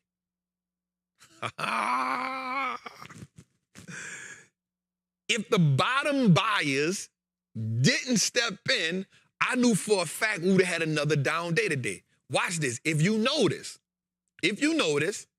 I didn't look at one company yesterday. I looked at the NASDAQ, I looked at the S&P, and I looked at the Dow. They were all negative a certain percent going into 2 o'clock, 2:15. And I kept telling my people in the Patreon, I said, hey, be cautious because, you know, we have a tendency to just saying every dip is what we're supposed to jump in at. And it wasn't wrong because, again, companies we love were down 17, 18%, right? And I was like, all right. So I spent the day sitting right at this desk just watching the market. And what I was looking for was, I was looking for a healthy spike. Nothing major, nothing too alarming, nothing too, like, pivotal, but I was looking for bottom buyers. And what bottom buyers are, these are the people that say, hey, the market has sold off enough, it is time for us to buy some of these assets. And so when I saw the bottom buyers come in, here's what I saw. And I'll be honest with you. I saw NVIDIA go from 116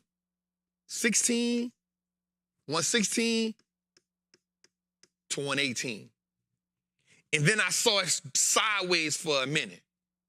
And then I watched the NASDAQ go from being down like it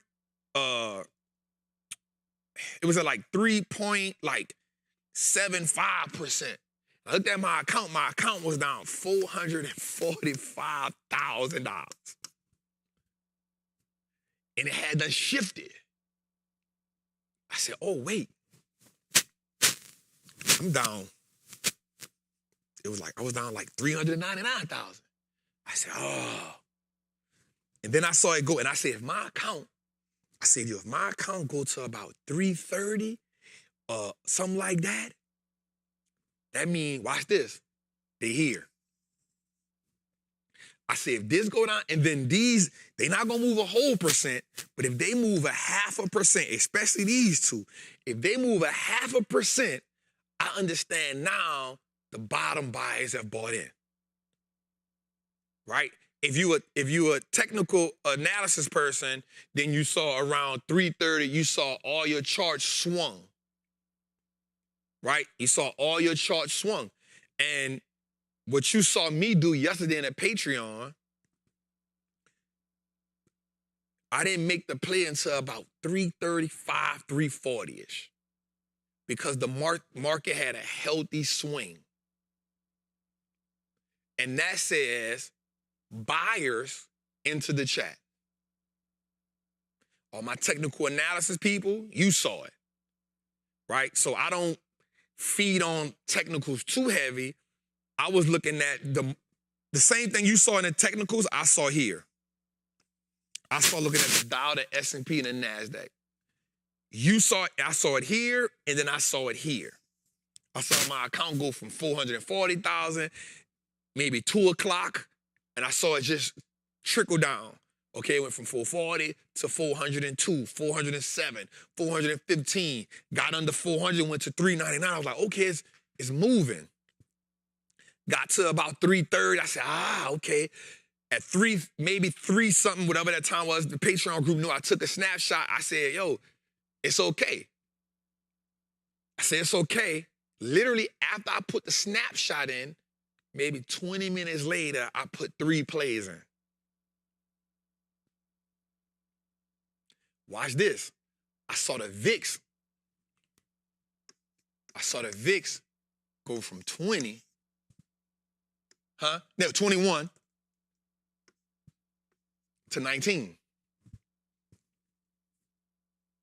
So while you looking at technicals, my technical people looking at the technicals, you saw something like boom, boom, boom, boom, and then you saw this. You saw bottom buyers get in. And so we saw the VIX go from 21 to 19. This is when I knew, I said, Here's the thing that gave me the most confidence. Watch me here.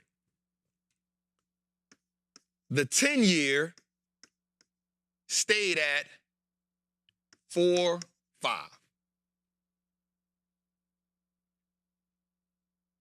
The 10-year stayed at 4.5, which lets me know there was no pressure on the economic data. It wasn't inflation. It wasn't none of that. It was simply the one thing that deep seek issue. So I said, okay, and I'm being mindful. I really was looking at it. I'm like, Again, I'm looking at what I need to look at. I said, okay, we at 19, steady. It fluctuated 19, 16, 19. I'm like, we went from 21 to 19, so that let me know, they done calmed down a bit.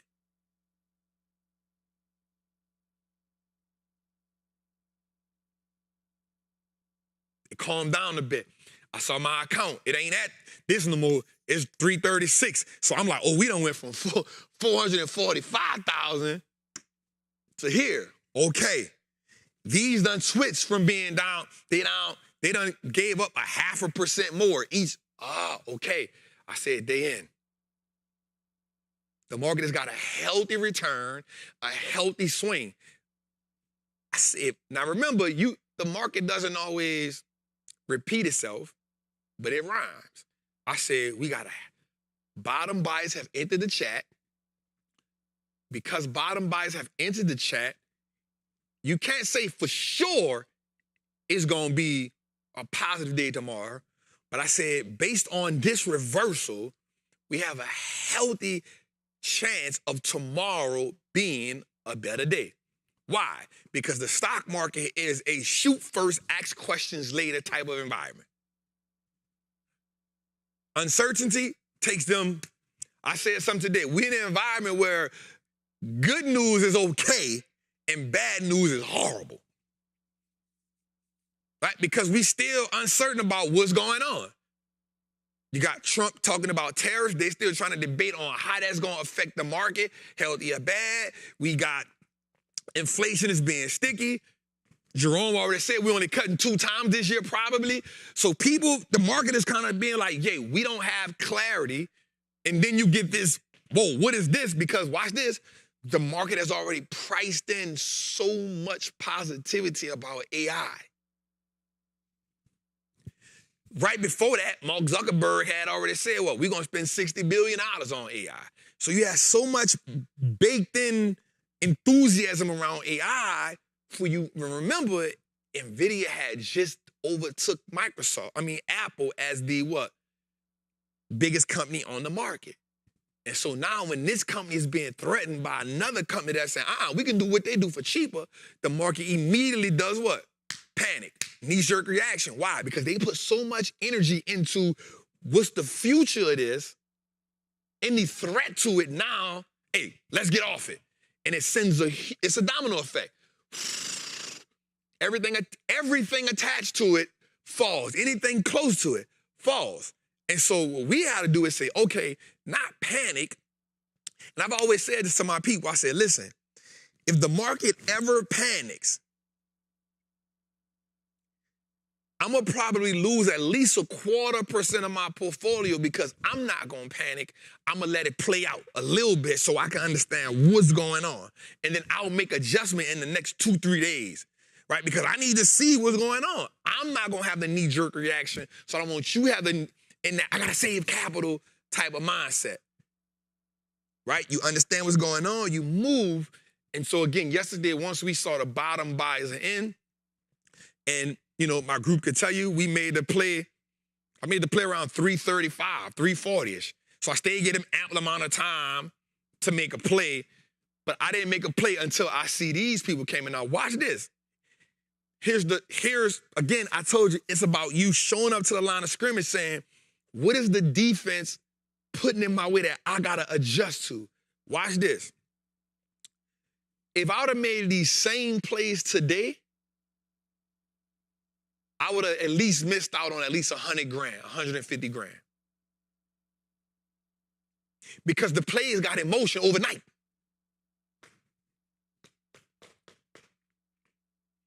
That's the importance of you showing up saying, what is the market get? Now, I'm not saying it's going to always happen like that.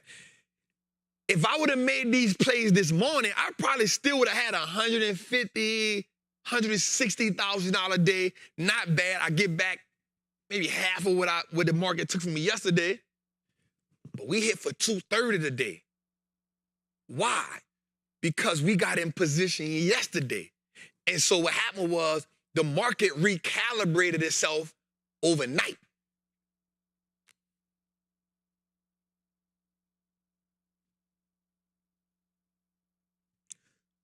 The market fixed and analyzed and bottom. Think about it. Last night, watch this. Last night, NVIDIA was up 4%. At 12:30 last night, it was up 4%. ServiceNow was up 5%. Meta was up. So we woke up this morning, opening bell, the market was already up, whatever. Now, what I will say is, it got better throughout the day.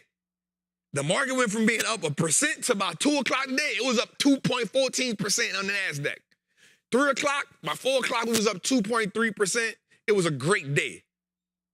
But remember this. Every percent counts when it comes to your money. So that 2% that we got overnight accelerated by the time the market started running by 12 o'clock today. Now, I'm not saying you wouldn't have made no money. You still would have made money today, but because we got in position overnight, we got the overnight baked-in returns. So, rule of thought is this, and y'all know in my Patreon we talk about this. I do not like end-of-the-day reversals. So if you have an end-of-the-day, 2 o'clock, 3 o'clock reversal, you probably gonna have because that means sellers have stepped in at the end of the day. So it's like a 70% chance you're gonna have a kind of red day tomorrow. But if you have an end of the day where the market reverses and buyers step in, it's a good chance that you'll have a positive day the next day because the buyers have now stepped in the market. And so that's something great for you to understand when you watch. So I always pay attention at the end of the day what the market doing. Now, like today we had a run off today.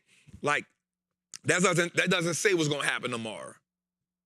Right? I'm talking about a reversal where the market is going one way and around 12, 1 o'clock, the market just pivots. 2 o'clock, the market pivots and goes a different way.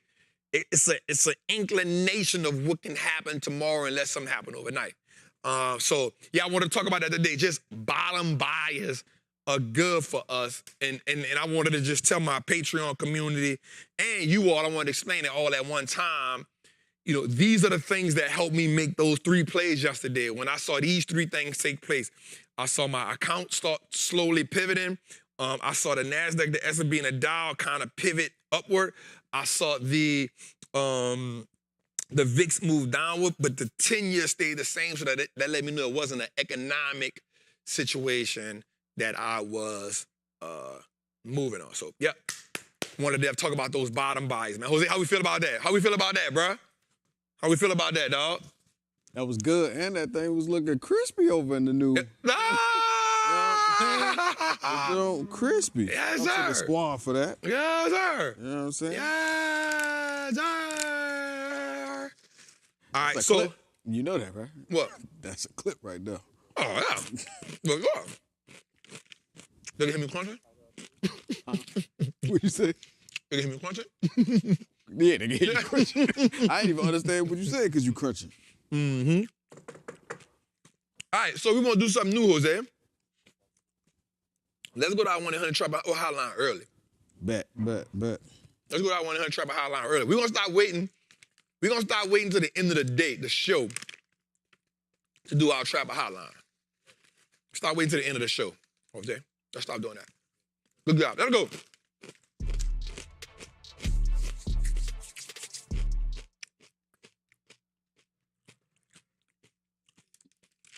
Hey, brother.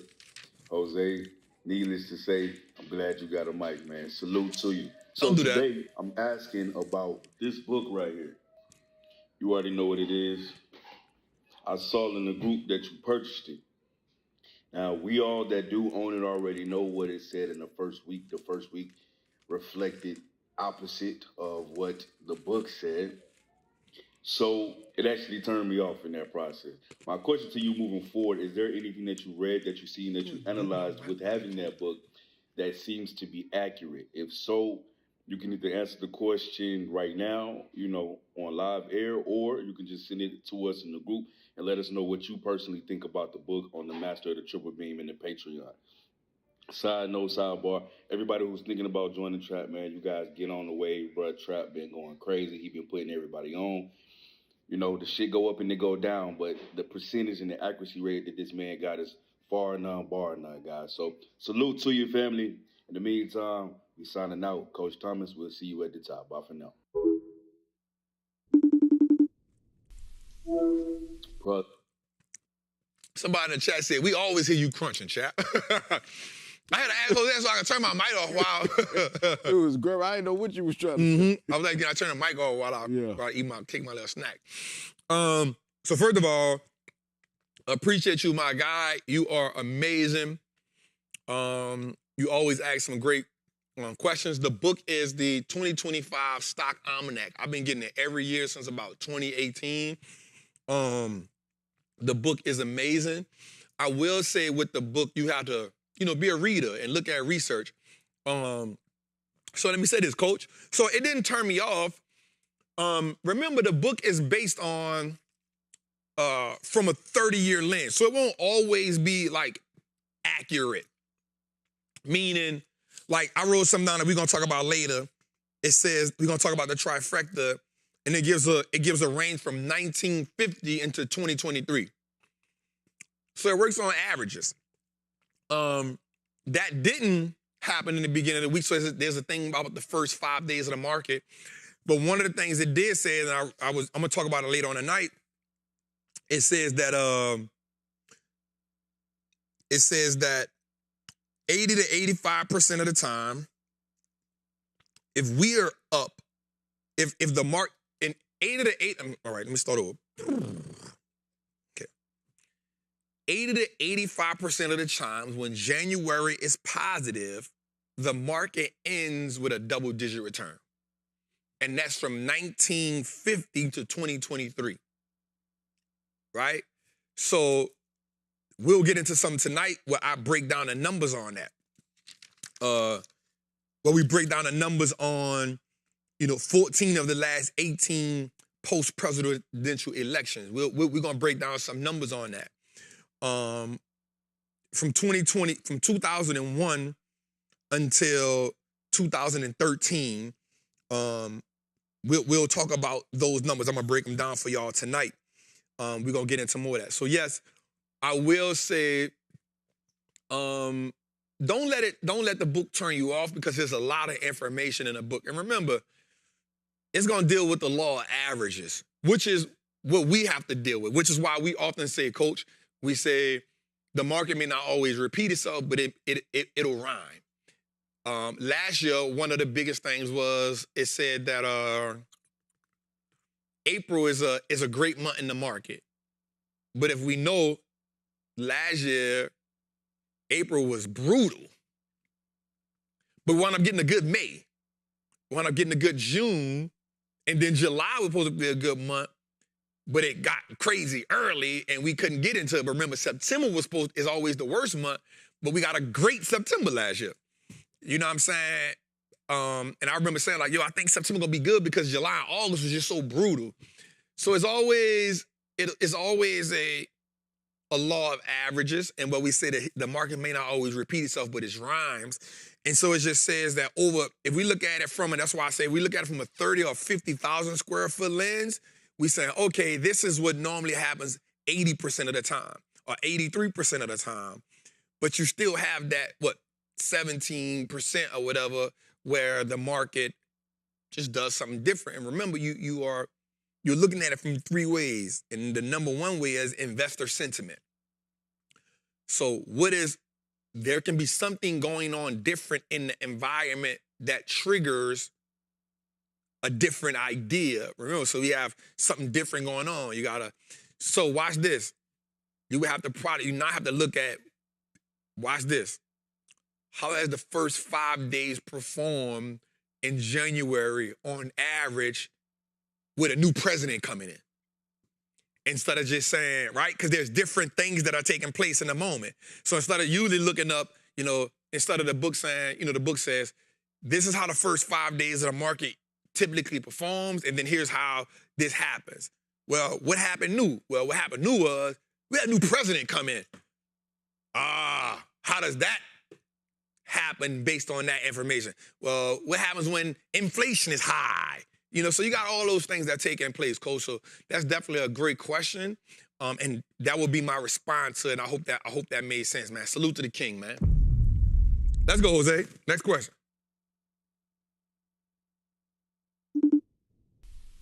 Hey Trap, this is Miss D from Columbus, Ohio. I'm 54 years old, and I currently have a brokerage account that's being managed by a financial advisor. I've been taking your classes and watching your videos, and you said that you should always manage your own portfolio. It's now 2025, and that's something that I would like to do. My question is, which brokerage accounts would you use, and what should you invest in? I currently have a traditional Roth IRA in those accounts, and I also have a TOD account, which is a transfer on death account. And I'm currently invested in index and mutual funds, and I have some REITs and some ETFs. But now I'm looking to be a little bit more moderate/aggressive with my account because I want to retire in the next 5 or 7 years. Again, my question is, which brokerage accounts would you use, and what should you invest in? Thanks, Trap. I'm trapping. Hey, Miss D. Salute to you, Queen. For y'all felt that warm hug? That was a warm hug.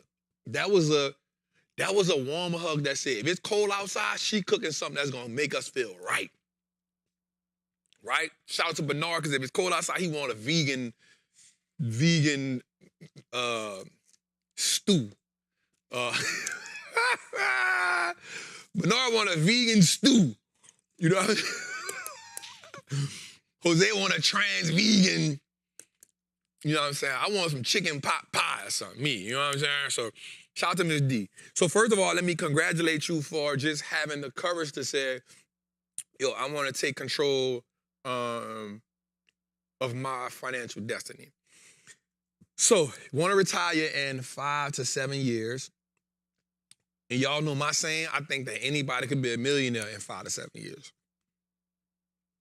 I think that's so doable. The first thing I would say is I do think that everybody should, and it's not me knocking the financial advisors, I think that anybody should, I think everybody should take control of their own money. And the reason why I think everybody should take control of their own money, because I truly don't feel like nobody can't tell me they want better for my money than me. I don't care if I tell you my goals, my dreams, you ain't gonna tell me what's best for my money. You gonna tell me a product that best benefits you. Now, you may not, all financial advisors are wired differently. Some actually care. Right? Some actually are designed not to, just sell you a product. They actually want you to succeed. Right? But they are also programmed to put in front of you the best product that their company has. It's the best they can do. What I personally feel is you set the goal first. So the goal is, Trap, I want to retire in 5 to 7 years. Excuse me. The second thing you said was, I want to be moderately aggressive. We ready now. Because the first thing we identify is a goal. 5 to 7 year retirement. You gave us a goal. The second thing was you understood your temperament as an investor. I want to be, moderately aggressive. 2 things you put out the market. 2 things you put out there. One thing you're not going to do with you can't be aggressive with mutual funds. You can't be aggressive if somebody else is controlling your money for you. You know why? They can be aggressive. You can't be aggressive. Why? Because you don't control what's going to happen. Secondly, part of that is every time you letting somebody else control your money, you always got to pay them a percentage for controlling it. So the money you are paying them is doing what? Taking away from your return. The money you are paying them is taken away from your return. So the first thing you got to understand is, I would say, let's do two things. The first thing is, one, I would not take full control of my account until I learn how to navigate the market. That's one. So the first thing I'll do is I say, okay, whatever I'm putting, and this is me. This is not me telling you what to do, Miss D. I'm going to say Mama D. This is not me telling you what to do, Mama D. This is saying what would Trap do if he was in that position.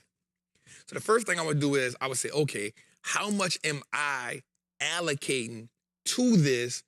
One, I would keep the traditional Roth IRA. Don't get rid of that. That's going to help you with taxes.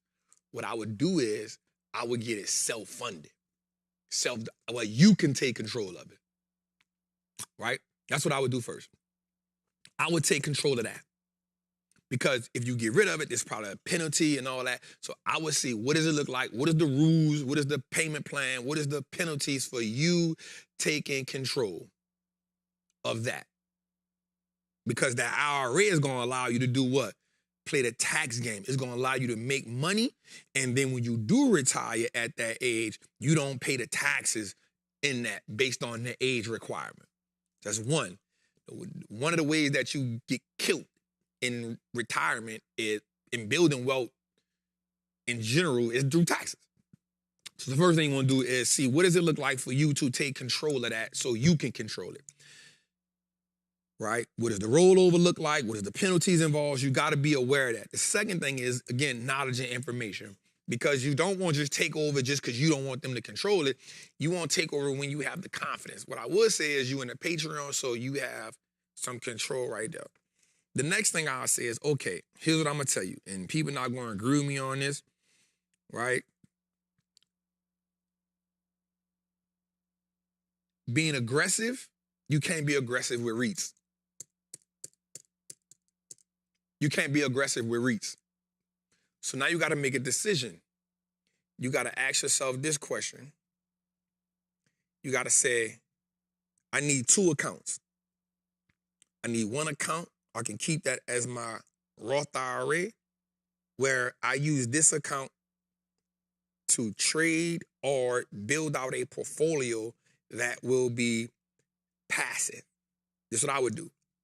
I would say, okay, I'm going to take the Roth IRA. Now, you can trade options out of that.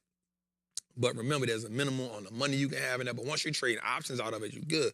But me personally, I would use the Roth IRA as my buy and hold account that I use the option market to fund. That way, I'm never taking money out the buy and hold Roth IRA. I'm always putting money in it, and I'm never risking the retirement money.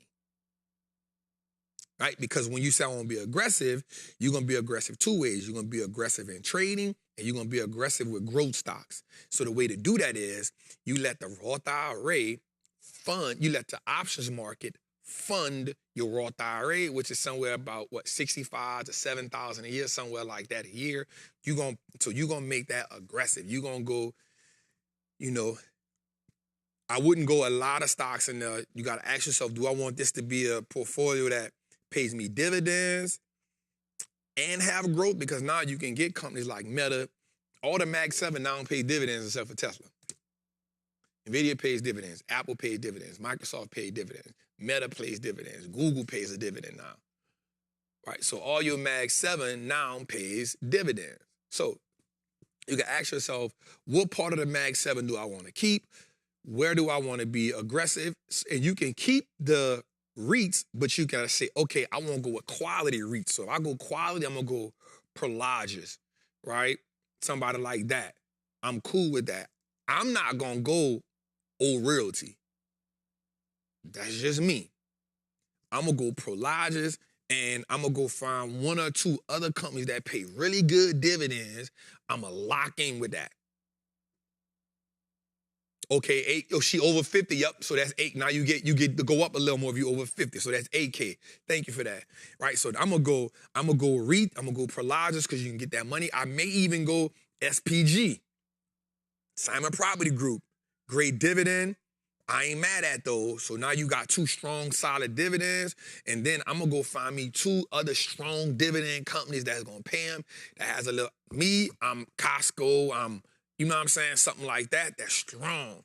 But then in there, I won't have 10 companies, right? And I have a mixture of, I'll have those 2 REITs, I'll have the rest, I'll have those 2 REITs, and I'll go, personally, if you want to go aggressive, I'm not going index fund. If I am going index or ETF, I'm going tech, SMH, I'm going AIQ, SMH, QQQ.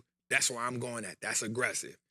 May even go home builders, Toll Brothers, something like that, right? The next thing I'm going to go do is I'm going to go figure out this option market, and I'm going to tell myself, how much am I already putting in the 401k? How much am I letting them people invest for me? Once I figure that out, I'm going to say, yo, I'm going to take a part of what I'm letting them invest for me. I'm going on my own. And then I'm going to be aggressive with my spending habits. So I'm going to say, you know what? I got to cut these things out because now you got to create a financial blueprint. And I know this may be long, Jose, but I got to, you know what I'm saying? I got to create the financial blueprint because what we said earlier, we said what? You got to understand when you step to the line of scrimmage to play the game, you always the visiting team. And so you got to recognize what the offense is, what the defense is presenting to you with. So what you got to tell yourself now is, you got to say, okay, how much am I now? Jose, can we reach? They're saying we have 5,000 in the chat, bro. Bro, we hit it and then they jumped right back. Damn, I gotta see it, bro. It was like 5,020, and then it was like, oh. I gotta see it, dog. All right. So the next thing I'm gonna do is say, okay, what's my financial formula moving forward? Meaning, how much am I going to commit to investing? And watch this. How much am I going to commit to trading? You making a big decision here. You saying, I'm going to take $7,000, $8,000 a year and put in my 401k regardless, right? Regardless. So now you got to say, what do I got to cut back on? Because now you give yourself a 5 to 7 year goal, which I personally know for a fact you could be a millionaire, right? So what is this here? And now and to reside, the American dream is now $4.4 million. It takes to acquire the American dream. And now it takes the average American $2.1 million to find financial freedom in America. So put that in your head. $4.4 million for the American dream, meaning the house, the car, whatever. $2.2 million to retire safely. Right, Jose, they said we got 5.2 million in the chat. 5.2 thousand, I say 5.2 million. 5.2 thousand in the chat. We get 5.2 million in the chat. Hey, we going somewhere with that. We taking that number somewhere. Right, so the next thing I want you to do is say, okay, what's my financial formula? My next financial formula is, I already said that I got to put $7,000, $8,000 in my 401k every year. And I'm aggressive over there. We understood that. And once you get those 5 to 10, once you get those 10 companies, watch what I'm about to tell you here. Once you get those 5 to 10 companies, you are now focusing on the 4 of those at least half of those got to be dividend stocks. Remember, what we're going to do with those dividends is, I'm going to tell you this, every time the market pulls back a little bit on those, you buy them. You're not worrying about the stock price because you're there for the dividend. Now, on your growth stocks, where you're being aggressive at, you definitely want to, healthy pullbacks are good, right? But for the ones, for the SPG, for the Prologis, for the other 2 you're going to use for dividends, you're not focusing on stock price, you're focusing on building a portfolio. So what you want to do is, every time part of that $8 grand, you saying, okay, $4 grand of it going right here. This is what I'm doing. This is what I'm doing. And you're not worrying about the price. You're just doing it. You just get them in there, and then your other companies, you won't get healthy pullbacks on because you want the right price on them. Now, the next thing you're going to do is say, I'm going to use this much of my money to play the options more. Great thing is you're in a Patreon. So you saying, okay, this is now with this one you saying, I'm going to build this out, but you're going to pay taxes on these, right? You're going to pay taxes on this money, right? So what you're going to do is say, okay, you start with one contract. You start with that one contract until you're confident enough to go 2 contracts. But I want you to do over there is, I want you to at least have $3,000 to $4,000 in the options account before you make your first play. Why? Your first play gonna cost you anywhere between $1,000 to $3,000 depending on the play. I still want you to have at least $2,000 to $3,000 on the side. So anywhere between $2,000 to $5,000 or $2,000 to $6,000 in that trading account. I don't want you to have $1,000 in there trading with it, $2,000 in there trading with it, $3,000 in there trading with it. I want you to be able to make a trade and still have money on the side. So I want you to take that first. Once you get $3,000 to $5,000 in that trading account, your first play, you move. You're not taking no money out these accounts at all. I don't care if a tsunami hit. I don't care.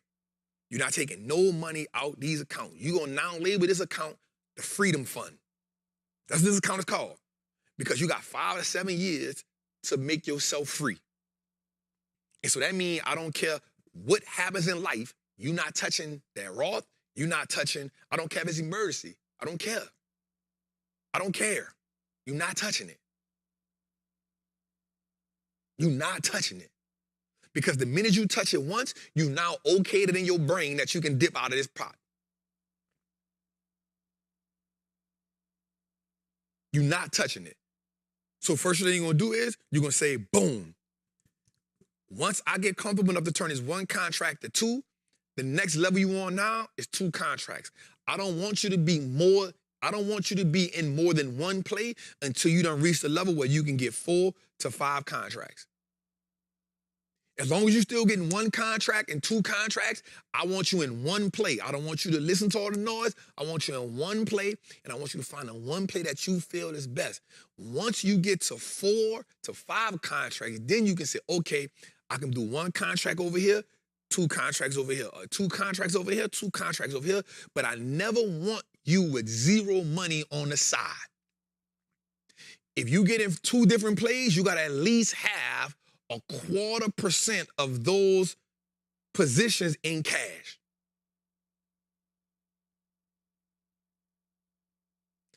Whatever those 2 plays cost you, I want you to have at least 0.25% of that in cash. Why? Because I want you to program yourself to keep having cash on the side.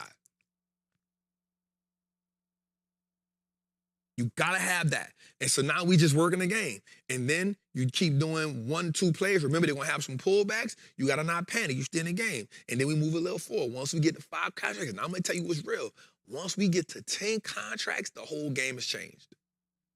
Because once you get to 10 contracts, now you're talking about printing 5 figures every time you make a play.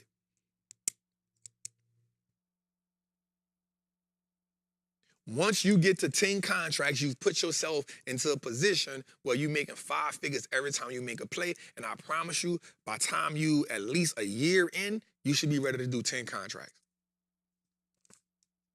If you start today, by next year, you should be at 10 contracts. Once we get to 10 contracts, we play that game. Now we thinking, we zooming out, we looking long term. Once you up, you don't, watch this. You never got to get too greedy. But I got 10, I got to go get 20. No, from 10, the next thing is 12. You don't got to get too greedy. You go from 10 to 12. Remember, we got a 5 to 7 year goal. We don't have to try to get it in 3.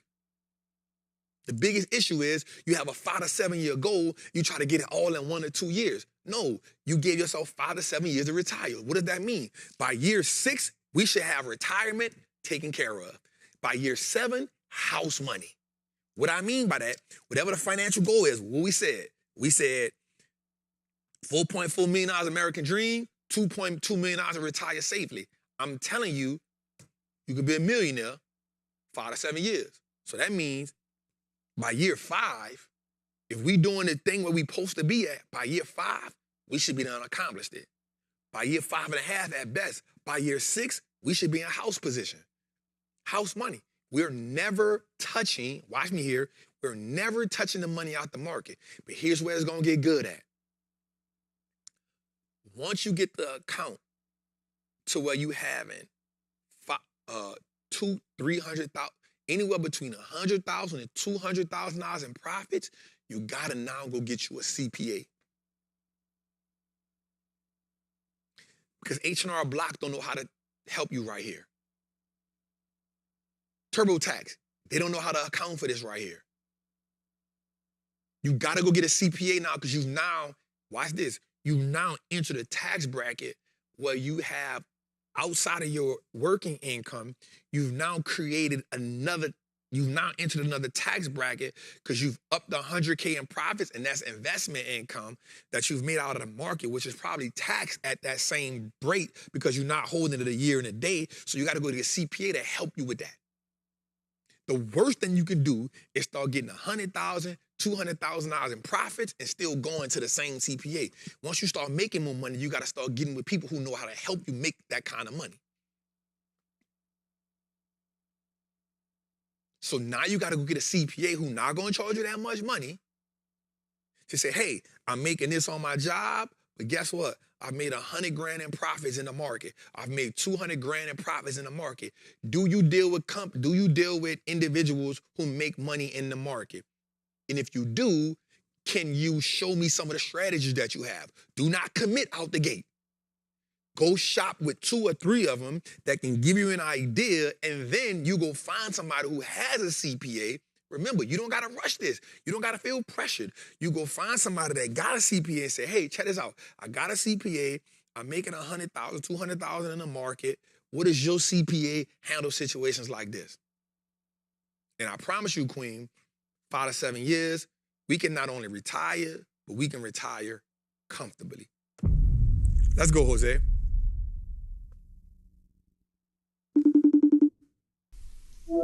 Hey, what's up, Trap? This is Jermaine. So, got a question for you, man.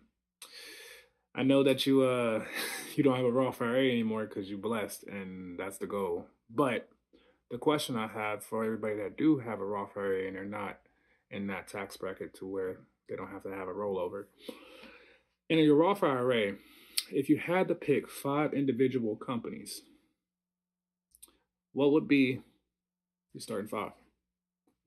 Appreciate you, man. I feel like I missed it after the comment. He said if you had a Roth IRA, what would be the starting 5 companies and get the snack out your beard. Yeah, you got it now. What's that, Jermaine? Yeah. Jermaine, what's good, brother? Man, I still got my Roth IRA. You tripping, boy. I still got my Roth IRA, man. You tripping. You gonna put me under the bus right here. 5 companies. If I just had to start, I'd probably go Costco, Goldman Sachs, Meta,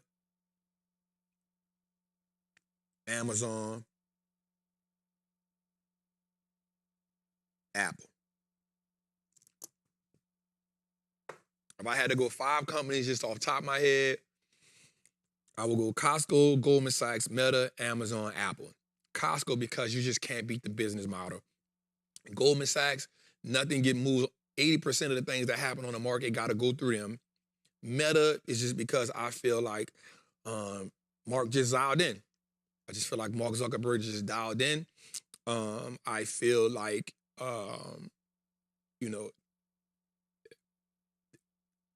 every time he's threatened with something, he figures out a way to still come out on top. Amazon, because I think they are the most powerful company in America. There's nothing they don't do. I think you can substitute Apple with whatever you want. I think, for me, an Apple stock did keep the poverty away. People keep saying innovation, innovation, innovation, innovation. Phones don't innovate like that. Right? Yep, they do need to do some new things. Cool. Remember, iPhones make up 52% of the product. You got 1.8 billion users on the Apple Cloud, which means those 1.8 billion users probably not gonna go nowhere. Why? Because we are creatures of habit. Who wants to change their phone? If you put 100 people up here, probably 10 of them will change their phone out in a 5-year time span and leave Apple and go to Samsung. Vice versa. You put 100 people with Samsung, 10 of them will leave Samsung and come to Apple. Why? We don't like changing. I think, shout out to AT&T because they had they had $24. They haven't been at $24 in 5 years. I don't even like AT&T service, but guess what? I ain't swapping. I'm just there. Some people like Verizon. Guess what? We are creatures of habit. We don't like change. Android better though? Maybe. I don't know. If you feel like it, it don't matter to me. They both operate with the same company. You know what I'm saying? Whether it's better or not, I don't care. Which one make me money in the market? That's all I care about.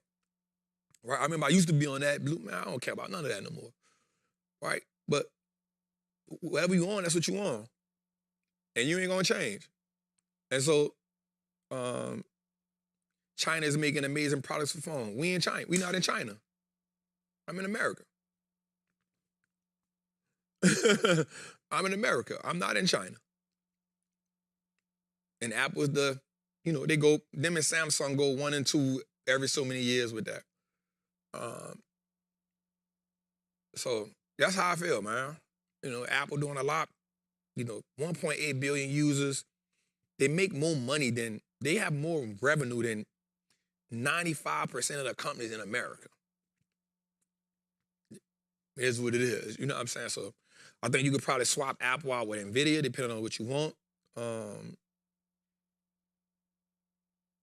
Trap, why are you down on TKO? I'm not down on TKO.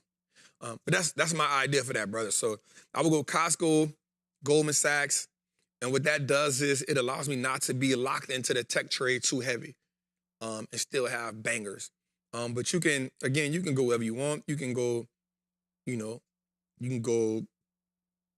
I would definitely have financials in there somewhere, industrials, you can go Fastenal, I would have cyber. You can take, one of those out and put cybersecurity in. So, you can do that. So that's my thing on it. We got one more, Jose? Let's go, man. I love it. Hey, Trap, what it do? It's your boy Malik. Question for you today is, what's the science behind being down on a playlist to like 50% and needing to get 100% in order to break even? I'm not really sure how that really works. Thanks.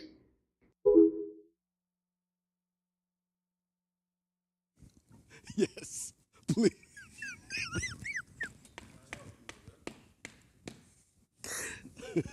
In 4K. I'm coming, y'all. I'm munching.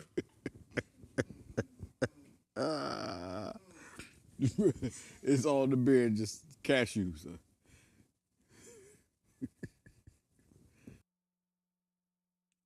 All right, Malik. So basically what happens is, especially when you play in the options market, you're dealing with time decay, and that's huge for you. I'll give you a prime example. Can we go to the recession portfolio, go to the one where you see the Costco plate, not the Freedom Index. Go to the recession portfolio and you'll see COST at the top, which is Costco.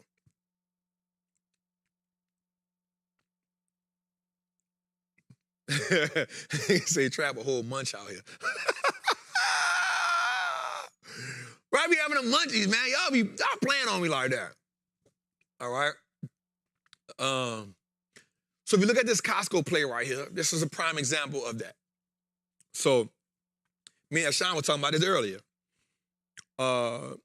If you look at this Costco play, great job, team.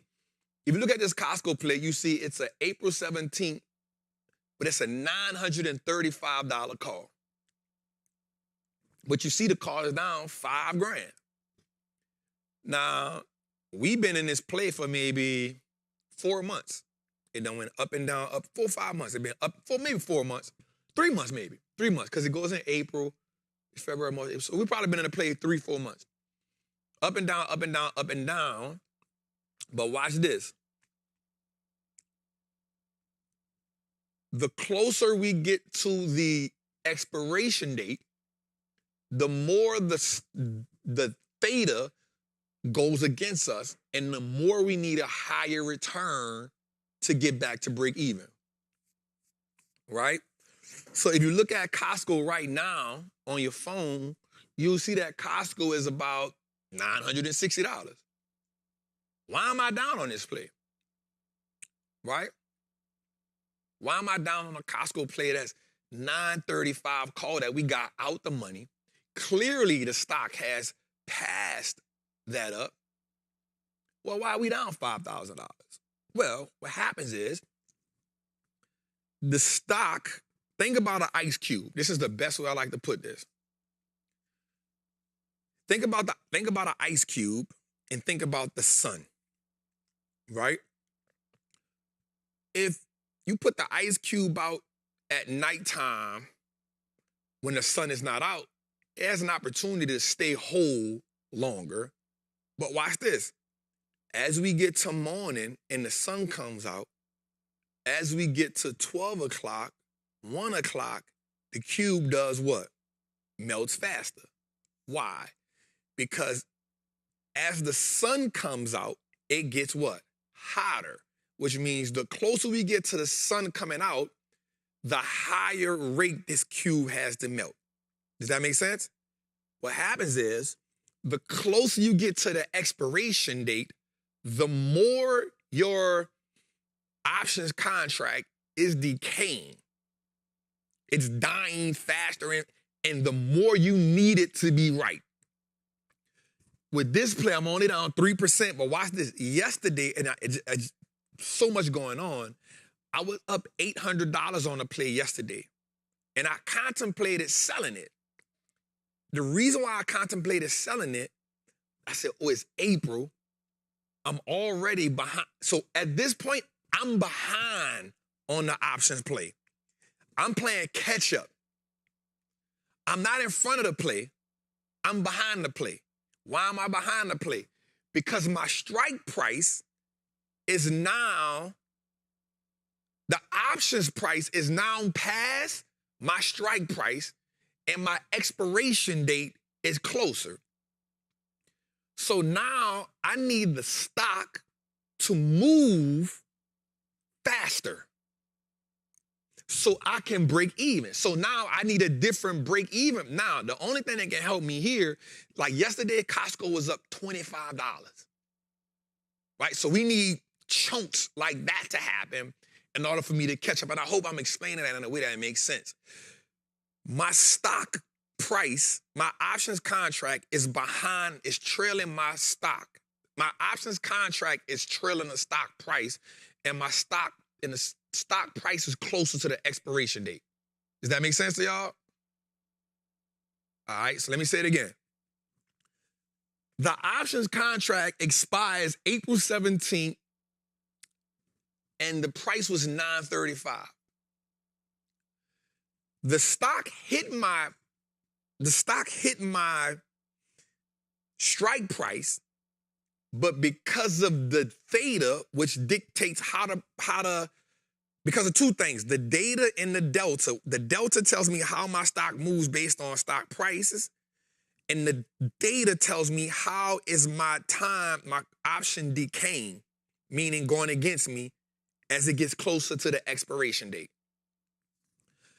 Because Costco took a huge fall early on, I had been playing from behind for a long time. Once it got to a certain date, let's say it got to December 26th, and I wasn't ahead, meaning I hadn't crossed that threshold, now the clock's starting to work against me, right? The time is now decaying. It's now saying, hey, which is why I say this, once I get to 30 to 35 days out and I'm ahead, I can be like, okay, I'm cool. Depending on how far I'm behind, I got to think about cutting that play.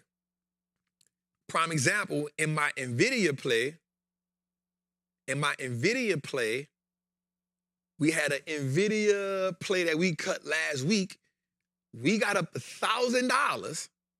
The play was ending in February. I said, hey, y'all, I'm cutting this play now. I'm taking my $1,000 and I'm running with it. It was an NVIDIA 150 play. We had been in the play for 6 months. It finally turned green. We cut the play.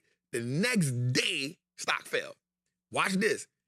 It would be too hard for me to recover that because I'm so close to the expiration date. Well, for this one, I'm still, 3 months away from the expiration date, which is why I'm not panicking, because I'm only down 3%. 2 months away, right? I'm only down 3%. I'm not tripping. I still have time to catch up. Once I get 30 days in, and if it's not caught up, I gotta say, okay, do I cut the play or not? Because now it becomes that much harder for me to break even. So essentially, your theta and your delta determine how much you need to break even depending on how far behind you are close to your expiration date. I hope that made sense to y'all. It don't get no better than that. Don't get no better than that. Jose, I like doing 1-800-TRAPPIN hotline in the beginning. Yeah, but I don't even know how it was 9:46. I don't know how we got here. Yeah, it is what it is. It's still not. I'd rather have this early. No, I'm with it, but it ain't even early though. It's late in the show. It ain't. We done did 4 of them. We did 4. I'm talking about. And we did a whiteboard moment. The whiteboard moment. That's what it was. Whiteboard moment was critical. I was racking my critical. brain. Critical. Yeah. Critical. Yeah, Whiteboard. that was good though. It was what it is. That was good. Whatever we cover, whatever we don't. Yeah. Go a little further. Yeah. With our next slide. Let's start the show.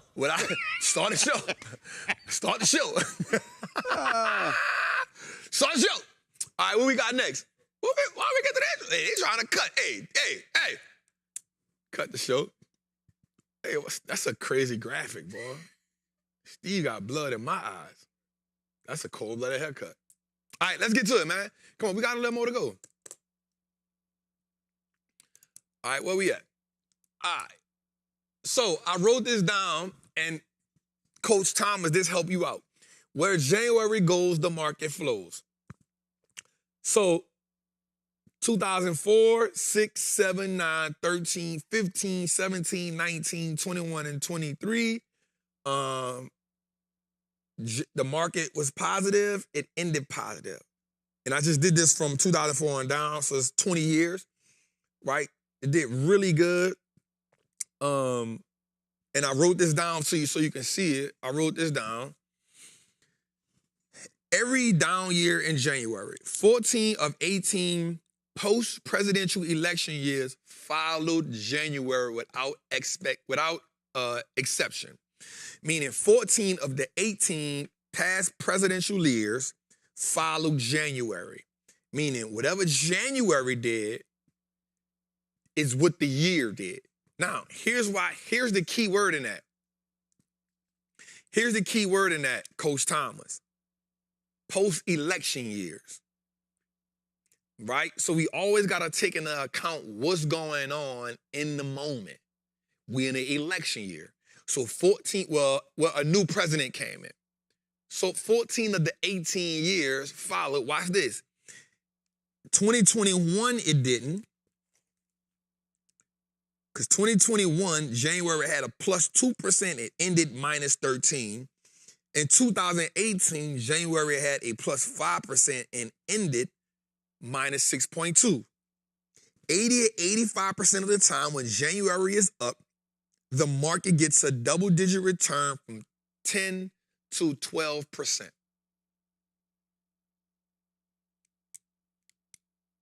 You feel what I'm saying? Now, here's the dope part about that. What are the things that lead to that? 1, investor sentiment.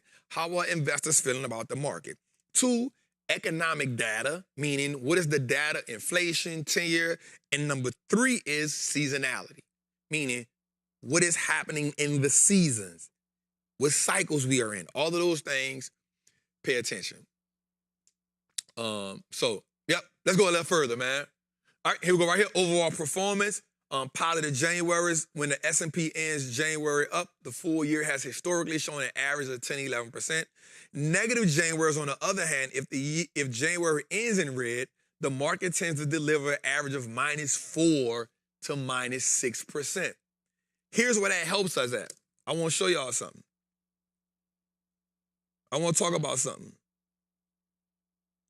So watch this. We'll do a couple more slides so then we'll just. We can't keep the people all night. It's a Tuesday. Jose don't want in, y'all. Jose don't want in. No, I'm cool on it. You know, it's been a long day. We good, though. All right, so watch this. Let me say this. So watch this. SPY. Year to date. All right, so watch this. So far this year, the S&P is up 2% as of today. Now, mind you, we only got 4 days left. 4 days left. Watch this, though. So when we say the market, that's what they're talking about. They're talking about the S&P, the big board. They're not talking about all 3 indexes. When they say the market, they're talking about the S&P. But Trap got a stat for us. QQQ year to date is up 1.24%. Right? And the last one, the Dow year to date is up 4.57%. Now, I have got this data for us, y'all. Y'all know I be liking to, I be liking to get data for us, man, because I know one thing. We live off data. We need it. We love it. That's how we rock out. So I have got some data that said when all 3 markets, watch this, when all 3 markets in January in green, it is a 86% chance that you have a positive, in January in green, it's an 86% chance that you have a double-digit market. Do what you want to do with that information. When all 3 markets in January in green, you have an 86% chance of a double-digit market return. Do what you want to do with that. All right, let's go to our next one. I'm going to tell you what I want to go to. No, I'll go to the next one. All right, so this is important right here, y'all. Put it on the big screen. I want them to see this. Put it on the big screen. I want them to see this. This is good right here. So watch this. Tomorrow is interesting. I put this in a Patreon and I said, it's game time. Here's what's at stake tomorrow. Full confidence includes the Russell. Not really. Small caps got a brain of their own. Small caps run dependent on inflation. If inflation is high, nobody investing in small caps. If inflation is low, people gonna lock in on small caps. Right? So watch this. Here's what we got going on tomorrow. All right, we had a great day today. Great bounce back day. But I told my people, don't get too confident in today because tomorrow is going to tell us a lot. And the reason why I say tomorrow is going to tell us a lot, here's some things that we really got to look forward to. All right, so you have ASML and ADP reporting tomorrow. So why is ADP important? That is the data company that reports jobs. That is always important for the market. ASML is going to, whatever they do, is going to start ASML is going to start a chip technology domino effect. Here's why. Remember, ASML creates the machines that makes the stocks. Makes the chips. So you need them. You need them. So ASML will definitely trigger a chip buy or sell. Right? It's going to trigger it. Then we got Jay Powell talking tomorrow. Which he's probably going to tell us that they being data dependent. And right now the data says, we not cutting. The market knows we not cutting. The market knows we not expecting number 2 cuts this year. But it's not about the cut that you need to pay attention to. It's the stuff he said around the cut. Right? It's not the cut, because they already know he ain't cutting. It's the stuff around the cut. It's the pricing power. It's the aggressive. Watch this. You're going to hear this word a lot tomorrow. Is he hawkish or is he dovish?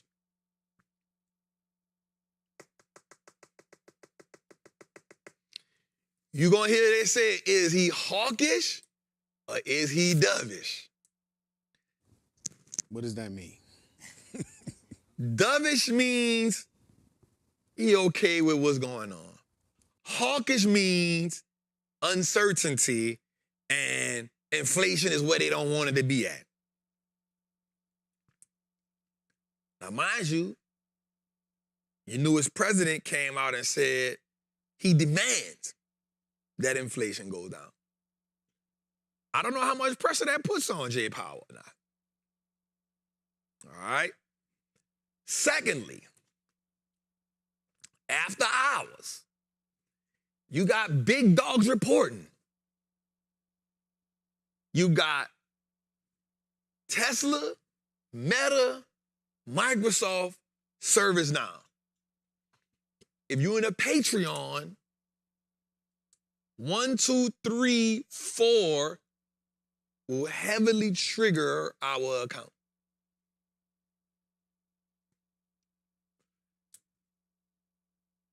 It's important. You need Tesla to do something.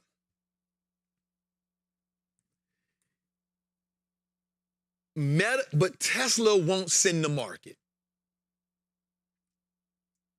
Okay, watch this. Listen to me here. You need Tesla to do something, but Tesla won't send the market. Meta and Microsoft will send the market.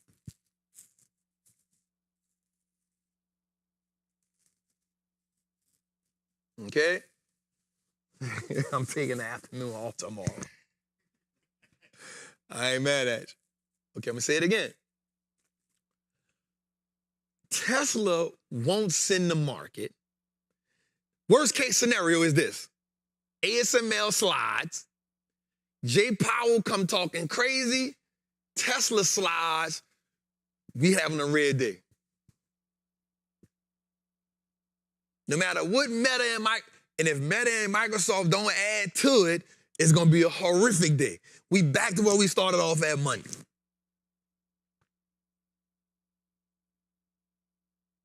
We back to where we started off Monday. All right. Best case scenario, ASML does okay. We don't want to put a lot of confidence in them. But because the chip sector is on edge right now, you need them to do something pretty good.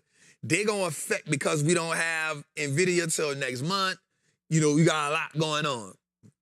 Slide don't mean good. Right? So you need ASML so that we don't go chip.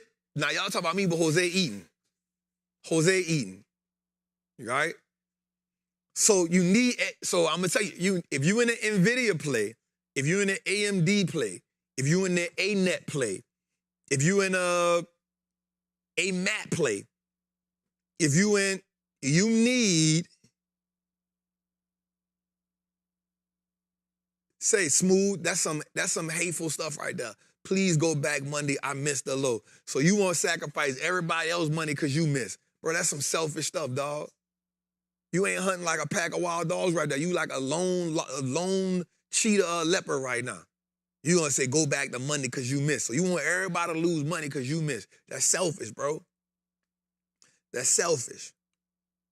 That's selfish, bro. That's selfish. That ain't cool. You know what I'm saying? That ain't cool. The market gonna give you another opportunity, bro. Don't wish that other people lose money so that you could get an opportunity. That ain't cool. That ain't how we rock as a family.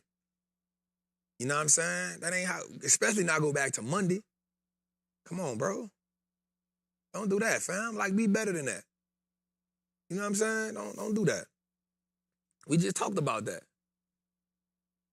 We just talked about that. You know what I'm saying? You want everybody else to lose money so you can make some money. That ain't cool. Come on, bro. Let's hunt like a pack of wild dogs.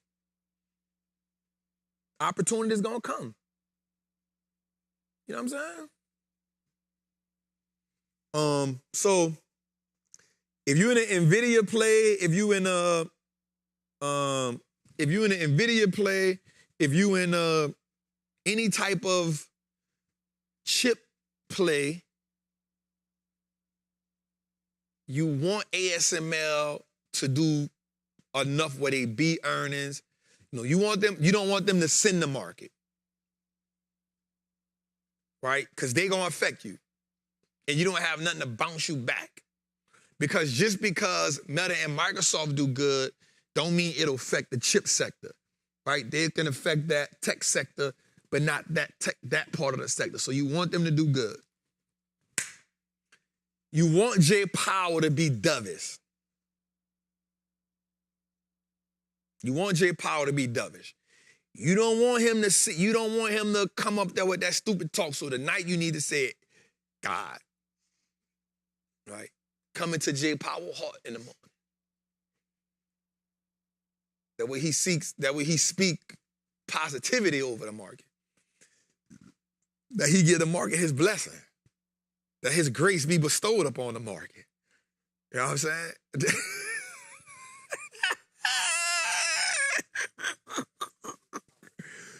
Yeah, that's what you did. That's what you did. All right. So, Tesla, I'm in a Tesla play. Y'all in a Tesla play. I'm not going to lie to you. Tesla not going to put too much pressure on the market. They kind of like by themselves. You know what I'm saying? The market ain't going to be mad at them. Half the people don't like Elon anyway because now that he the richest man in the world, he really be just talking crazy. Half the people don't like him anyway. So, they're not going to put pressure on the market. Now, big dogs coming in. Meta, Microsoft, pressure. Meta, Microsoft, pressure. If they don't do well, we coming down.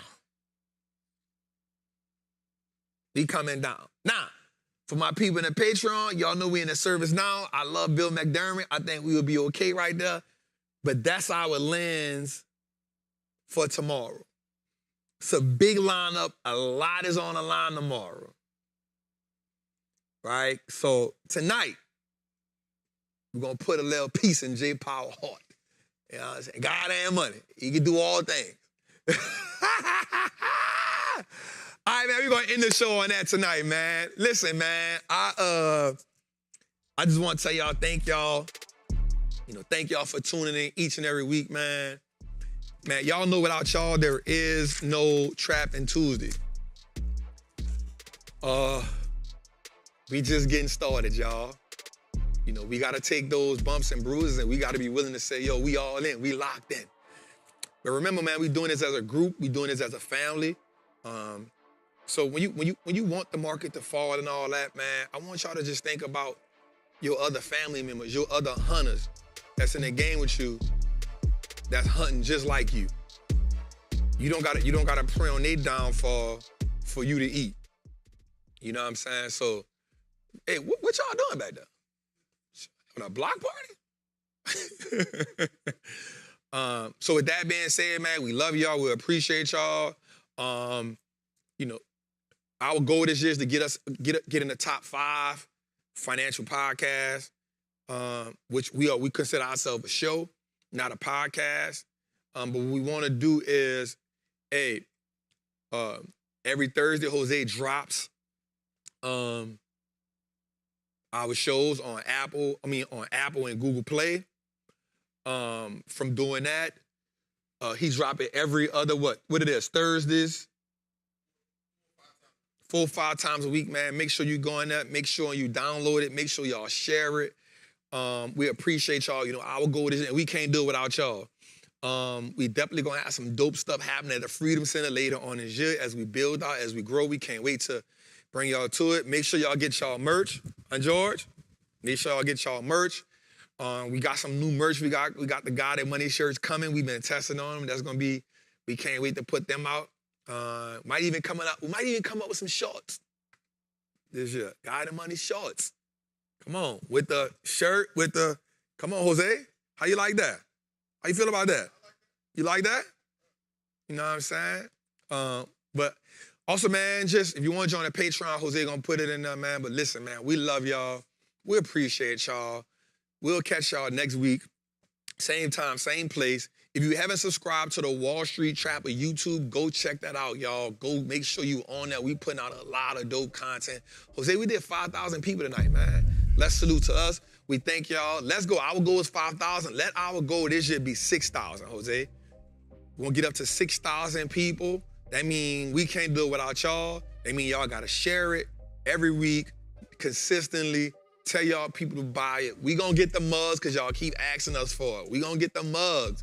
I need y'all to make me have some work for George. Make me have some work for George, man. Other than that, man, I love y'all. I appreciate y'all. Good night, y'all.